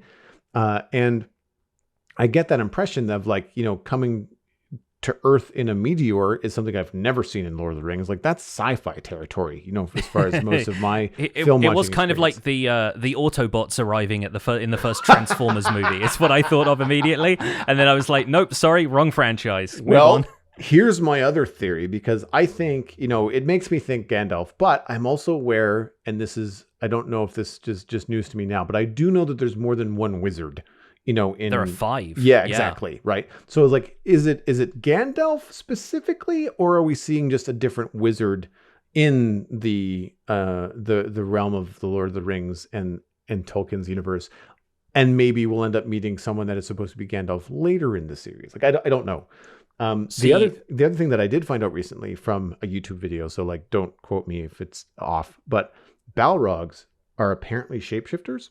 Mm-hmm, yeah. And wreathed in flame and all that stuff. You're thinking, okay, well, he appears good right now, but like maybe and if you're going to deliver a Balrog to the earth, a flaming meteor seems like a pretty good way to do it, right? So there's a couple of different ideas that I have that could make sense, but I agree that I think the show is trying to point you towards, if not Gandalf, then at least wizard, right?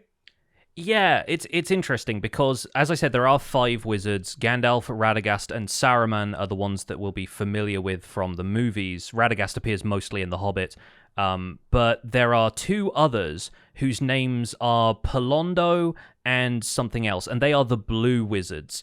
And their job, from Tolkien's later writings, is basically to go to the Southlands, even further south than Mordor, and try to convince the people there not to ally themselves with evil.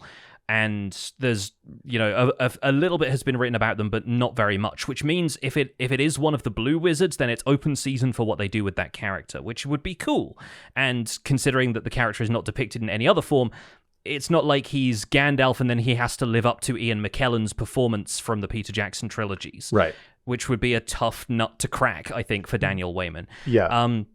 But if he is one of the wizards, again, it shows their willingness to break with the chronology as Tolkien wrote it out, which, I think for the Second Age, it's kind of fair game because they're trying to depict the events of the Second Age, but the wizards don't really arrive until about 1,000 years into the Third Age because they are sent from Valinor almost as a response to the fact that Sauron is rising in power again.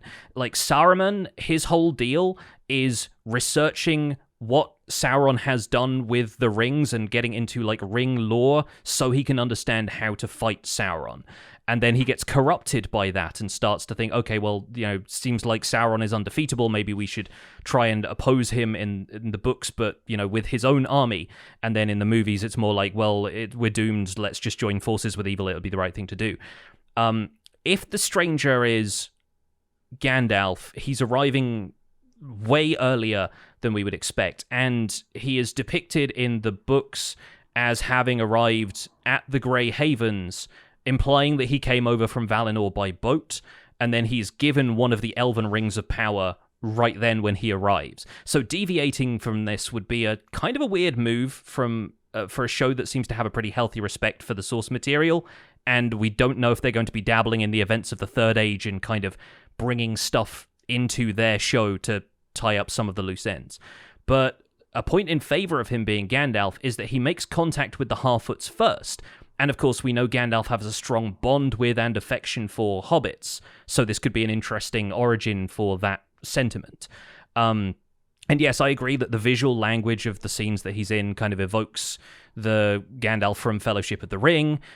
His kind of wordless magical yelling scene is very similar to him scolding Bilbo in Bag End. And by the end of episode 3, he seems to be a largely benevolent force, which is what makes me think the Balrog theory is kind of weird, because you can't imagine a Balrog's origin story being hanging out with some halflings and calling one of them friend, but you don't know. We're not entirely certain. And I think he is potentially the most interesting thing they could do with him from the perspective of the characters we know about is that he could be Sauron. And I think the way it's worked is that Sauron, after he's been pursued by elves and is regrouping and is trying to, build an empire for himself, is playing a gambit, right? He's a strategist. He's kind of playing the long game here. And I think what's happened is that he has split his physical body away from his spiritual essence. So the stranger is like part of him, but he lacks his mind or soul, or, if I had to guess, it's probably like the majority of his evil side is in the sword that Theo has. But that's effectively what happens when he forges the ring. He pours his malice and evil and will to dominate all life, as we hear from Galadriel in the prologue to Fellowship of the Ring. He puts all of that essence into the ring, and that's why he is weaker without it. And so this could be the genesis of that idea. They could maybe say Sauron tried to split himself up, almost like, not to invoke the the J.K. Rowling franchise, but like almost like Horcruxes from Harry Potter, where Voldemort has split himself up into several parts. But we know that Sauron is a deceiver, and he eventually is going to trick the elves, dwarves, and humans into adopting their rings of power. And he's not going to convince anybody to do that wearing a spiky suit of armor. So I'm thinking that he has to have some kind of human avatar. And from the books, we know that he ends up like communicating to people as more of like a humanoid figure. There's a couple of other coincidental imagery points that I would touch on, but I don't want to kind of go too much into that. The other thing is I'm bringing a personal bias to this because I met Daniel Wayman at a party in 2012. Nice. 10 years ago. And he was doing an American accent. At the party? And yes, and he's British. And if you see him in like any kind of supplemental material they've made for the show, any behind the scenes conversations with the cast, he's British. So we were in Camden in London at the launch party for a book called Angel Maker by an author called Nick Harkaway. And I knew Harkaway from Twitter, like I participated in a couple of like shared fiction projects that he was just hosting like on a hashtag on Twitter. And I was doing a bit of like singer-songwriter kind of dabbling at the time, and I wrote a song about Harkaway's first book, The Gone Away World. And he said, "Oh, hey, I'm doing a launch party for my second book. Do you want to come?" And it was weird because we were pretty young and like this was not the kind of event that I've ever been to. But we went, and it was a great party, nice wine, good conversation with everybody. And Daniel Wayman read the audiobook for Angel Maker. And I hadn't got the audiobook, but I think I'd heard a sample of it at that point, and I was fairly certain he wasn't American. So when he started talking with an American accent, and my partner Kay was there, and they're Californian, so we were instantly suspicious of this guy. And I figured, right, he's an actor, he's probably preparing for a role, he's treating this as an exercise. But I kind of found it odd being confronted in such a relaxed setting with someone who is so clearly lying to us. And so I've seen Daniel Wayman as a deceiver ever since. And so I kind of want him to be Sauron because I think, yeah, there's potential there. But if he is Sauron, they're laying in a lot of clues. And then I think kind of distracting you from the fact that he appears in an eye filled with fire, and he is like the pupil of the eye in that. And then, you know, he draws all the fire into himself at one point, and then he speaks to the fireflies and they all die. Like, there's a couple of musical cues that kind of lend themselves to what's going on here. This feels a little bit evil.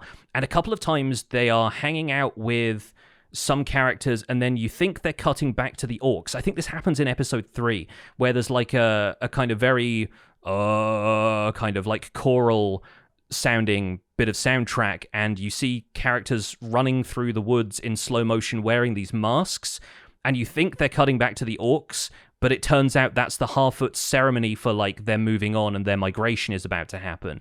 And so there's a couple of interesting transitions there that make me think they're cueing you into like all is not entirely well with the Harfoots, which obviously it isn't. You know, one of them's got a broken ankle and they might be left behind at that point. But yeah, there's some interesting imagery going on there.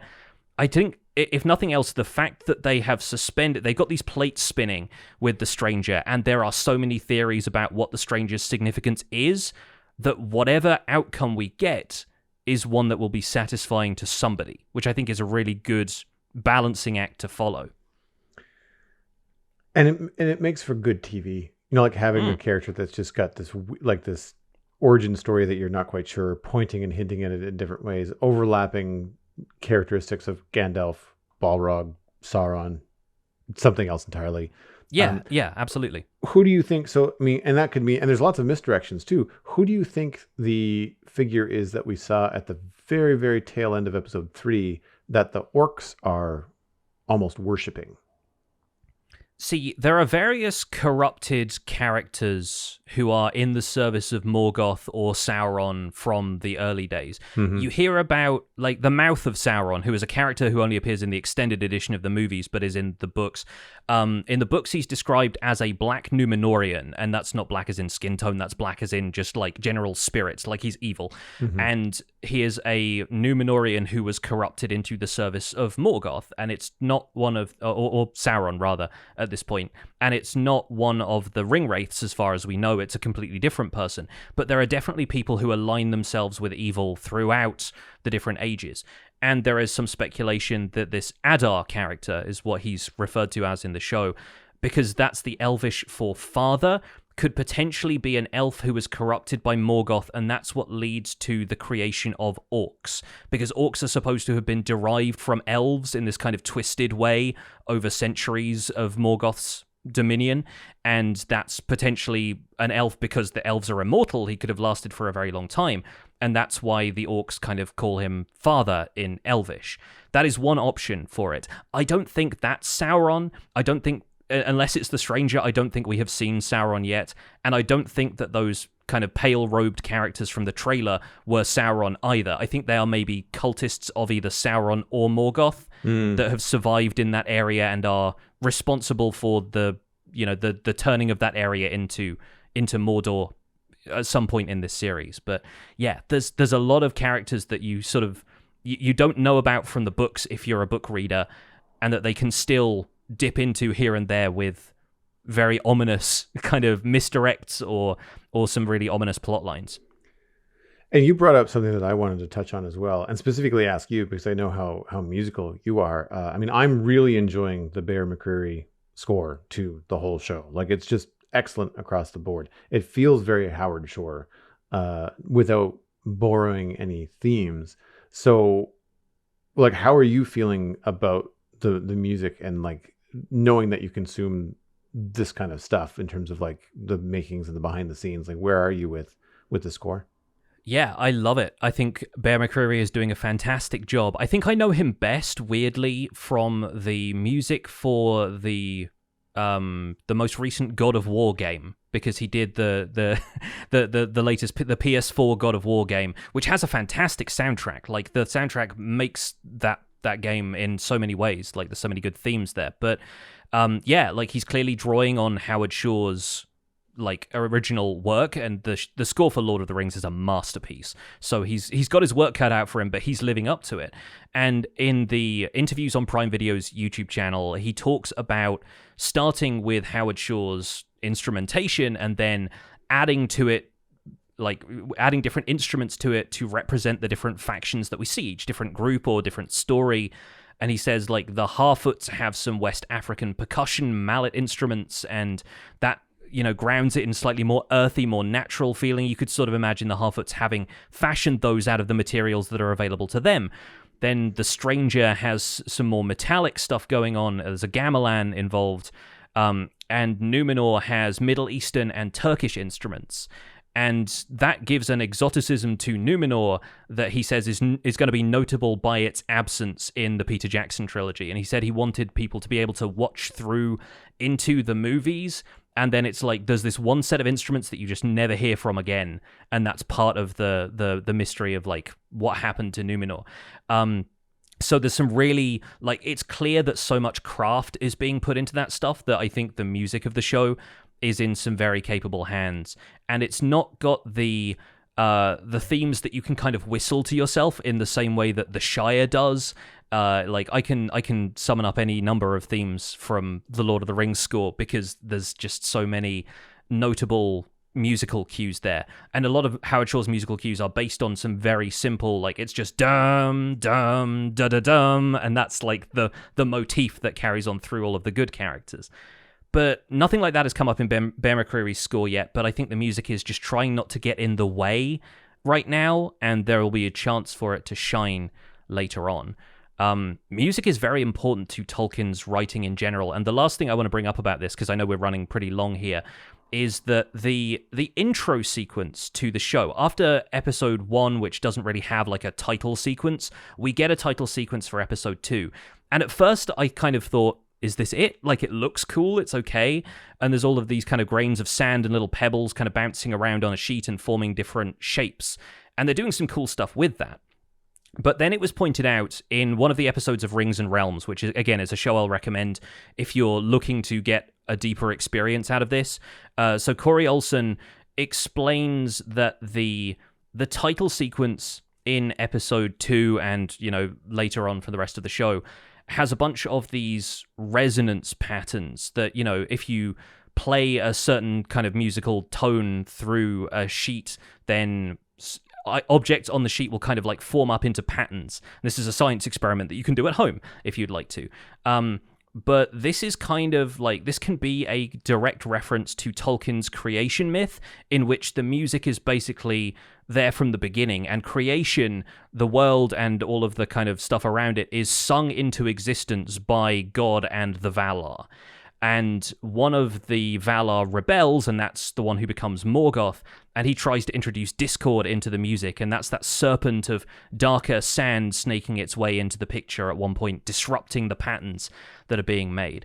And then obviously at one point it gets formed into 9 rings, and there's a lot more going on there than at first I gave it credit for. Even just seeing, like, you know, trees and stuff, like, it's all very well, but I think music creating patterns that way is so vital to the broader cosmology of Tolkien's universe that I think it's a really neat, subtle way of including it in the title. And that's really emblematic of the subtle ways in which they try and work the larger Tolkien themes into the rest of the show without having the rights to do something from the Silmarillion.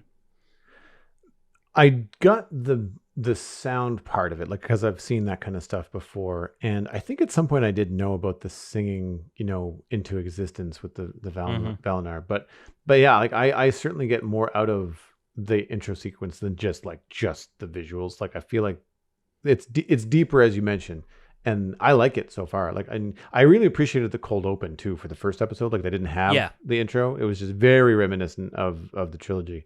This kind of throw you in there, but I agree. Like, I think that the music in general kind of it echoes what's going on but doesn't distract from it, which I think is good. And I'm glad that there's not those big themes on those sweeping shots, you know, like when you see Numenor or you see the elven cities. Like, I'm glad that there's music happening, but it's not like a specific elven theme whenever you see an elven city. And I like that it keeps you guessing, and it also doesn't like pigeonhole any characters, because I think that would do a disservice to any kind of misleading or what's the word I'm looking for? If Sauron is going to trick people later as a deceiver, then having elves have a very specific theme that you always hear, and then if that doesn't play when a character that's an elf is on screen, then you're like, uh-oh. Like it starts to tip you off. Whereas if you don't have anything that's really too distinct, then it's easier to fool the audience with like that whole package. Yeah.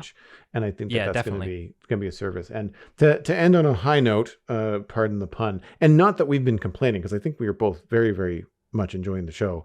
But something that I have noticed the difference between having most recently invested many years of my life watching Game of Thrones, as I think a lot of people have. There is room for fun in fantasy, and some shows get it wrong and it ends up being campy. Game of Thrones, Wheel of Time, you know, like Game of Thrones had some funny moments, but it's a pretty dark show.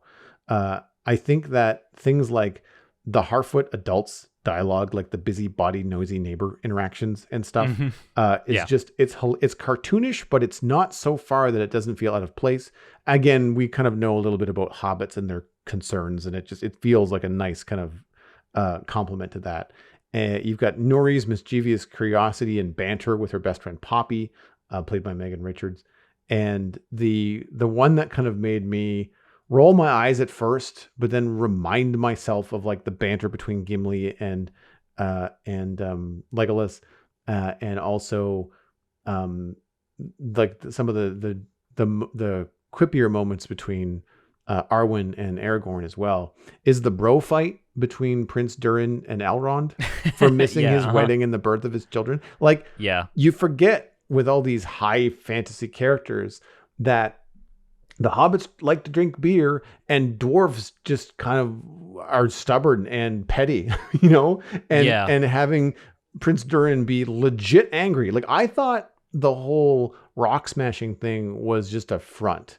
Like, I thought it was just kind of like, all right, Mr. I live forever and never change.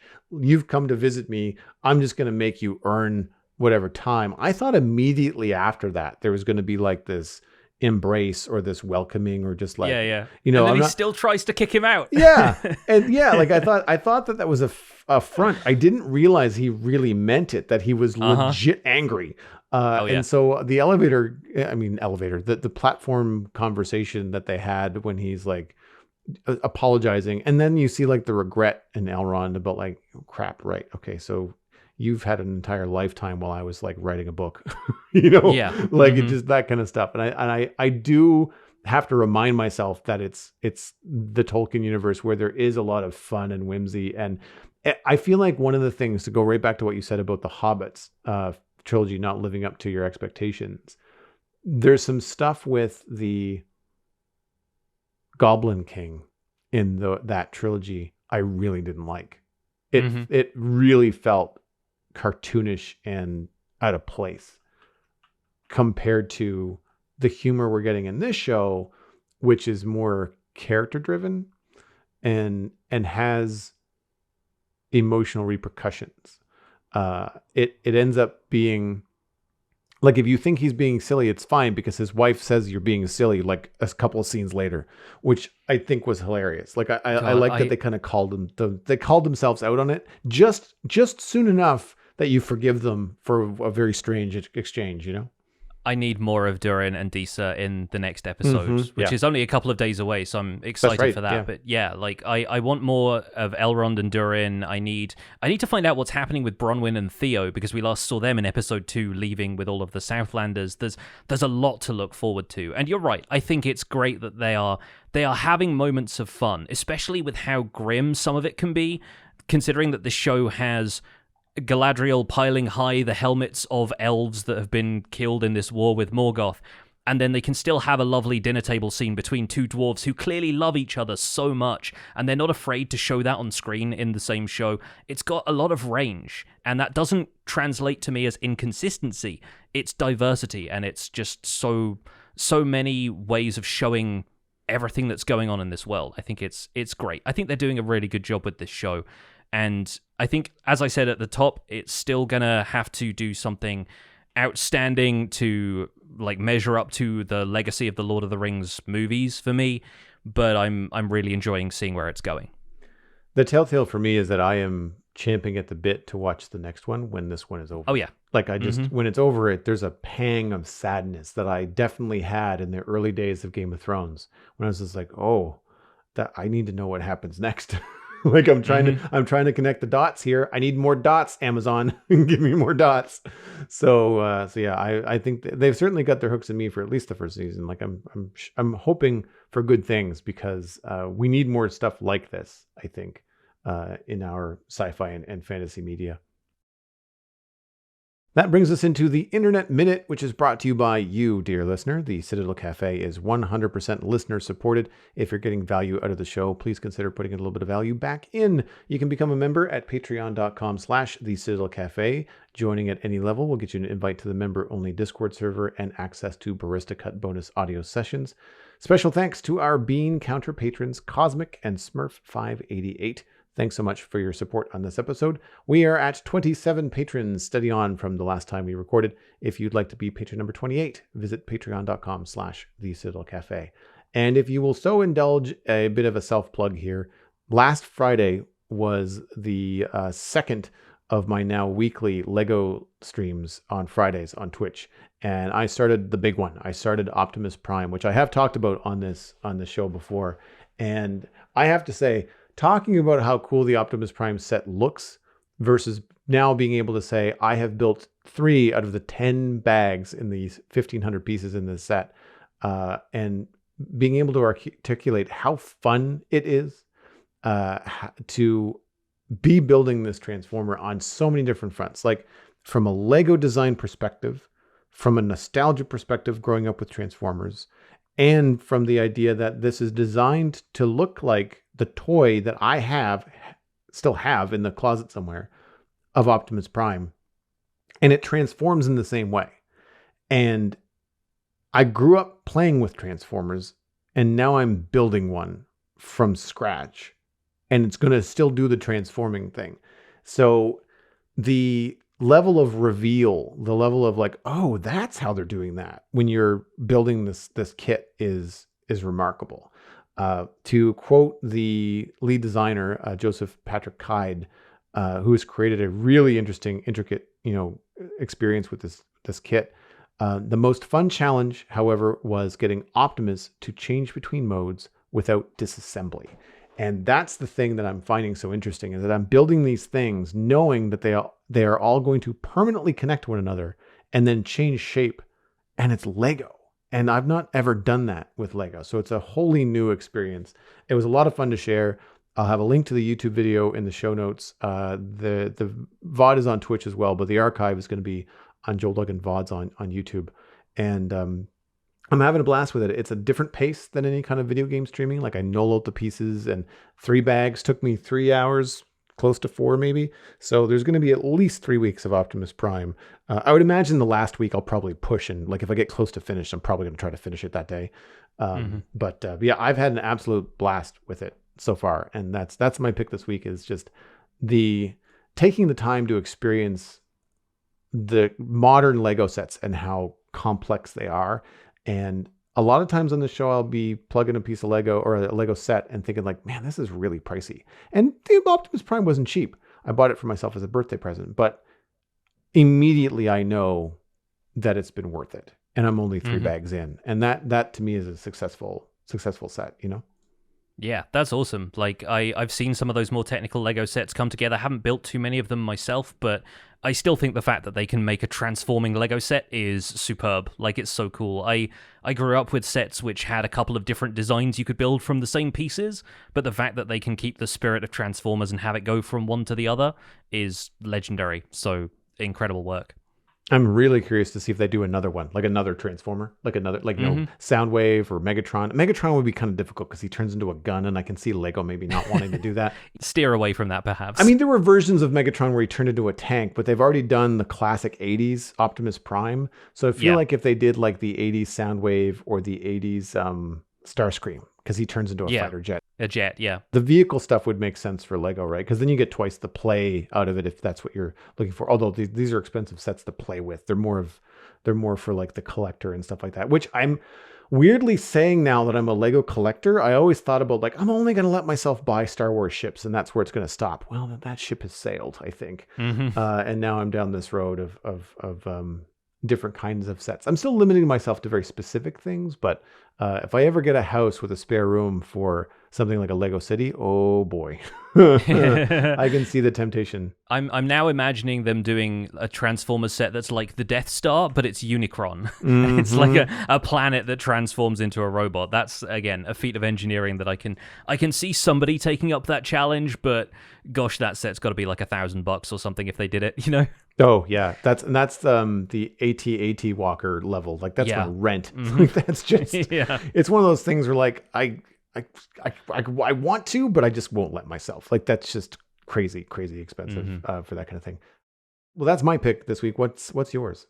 I got 2 quick ones for you. I've been playing a game called Framed at framed.wtf. You can just plug it into your browser or your phone. It's basically Wordle, but for movies. You get shown a frame of a movie chosen from Shot Deck, which is a site that kind of catalogs a bunch of shots from like 2,000 or so movies, and you have to, like Wordle, guess what movie it is. And if you guess wrong, then you get shown a second frame, and it basically gets more and more obvious as you go into the thing. So there's been a few really fun ones that I kind of went, is this what I think it is? And got it right first time. And there are some that have been really interesting, like deductive exercises where they're movies that I haven't seen, but I kind of think, there's a bit of imagery here, or like this, the cinematography looks a certain way, and I go through a couple of guesses until we figure it out. There are some that I've just never heard of, but then it's a really fun little game if you've been into the Wordle kind of style format of things and you just want something to do for 5 minutes of an afternoon.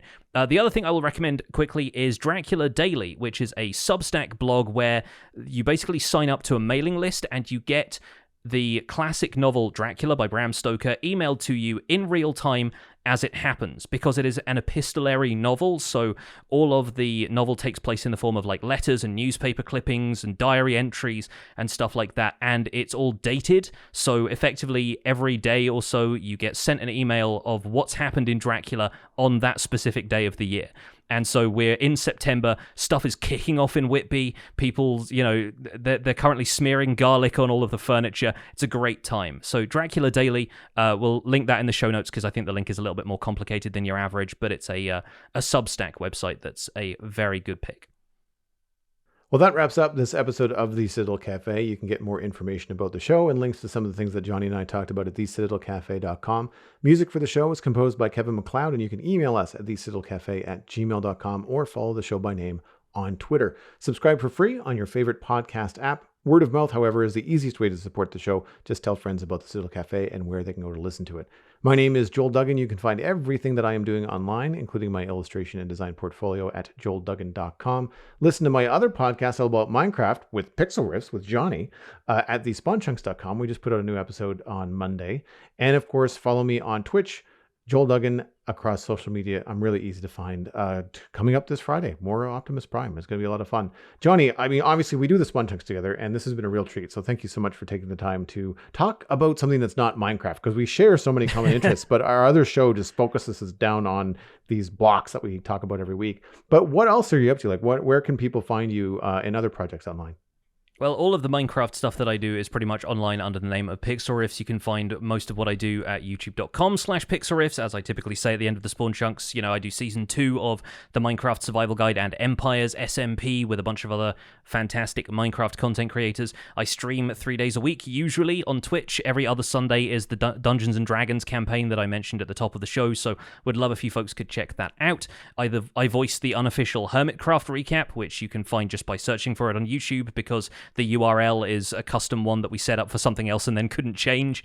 I'm at Pixlriffs on Twitter and Instagram. That's where you can usually find me posting pictures of foxes, and I'll probably tweet occasionally about Rings of Power as we go, but would love to come back on the show to talk about this once we've seen maybe a few more episodes or reach the end of Season 1, because I can see, depending on where Season 1 ends up, this could be a really interesting show to discuss in retrospect. A Season 1 finale sounds like a fantastic idea. I agree. Let's do it. You've been listening to the Citadel Cafe, where we are fast, easy, and cheap, but you can only pick 2. Not 3, not 7, not 9.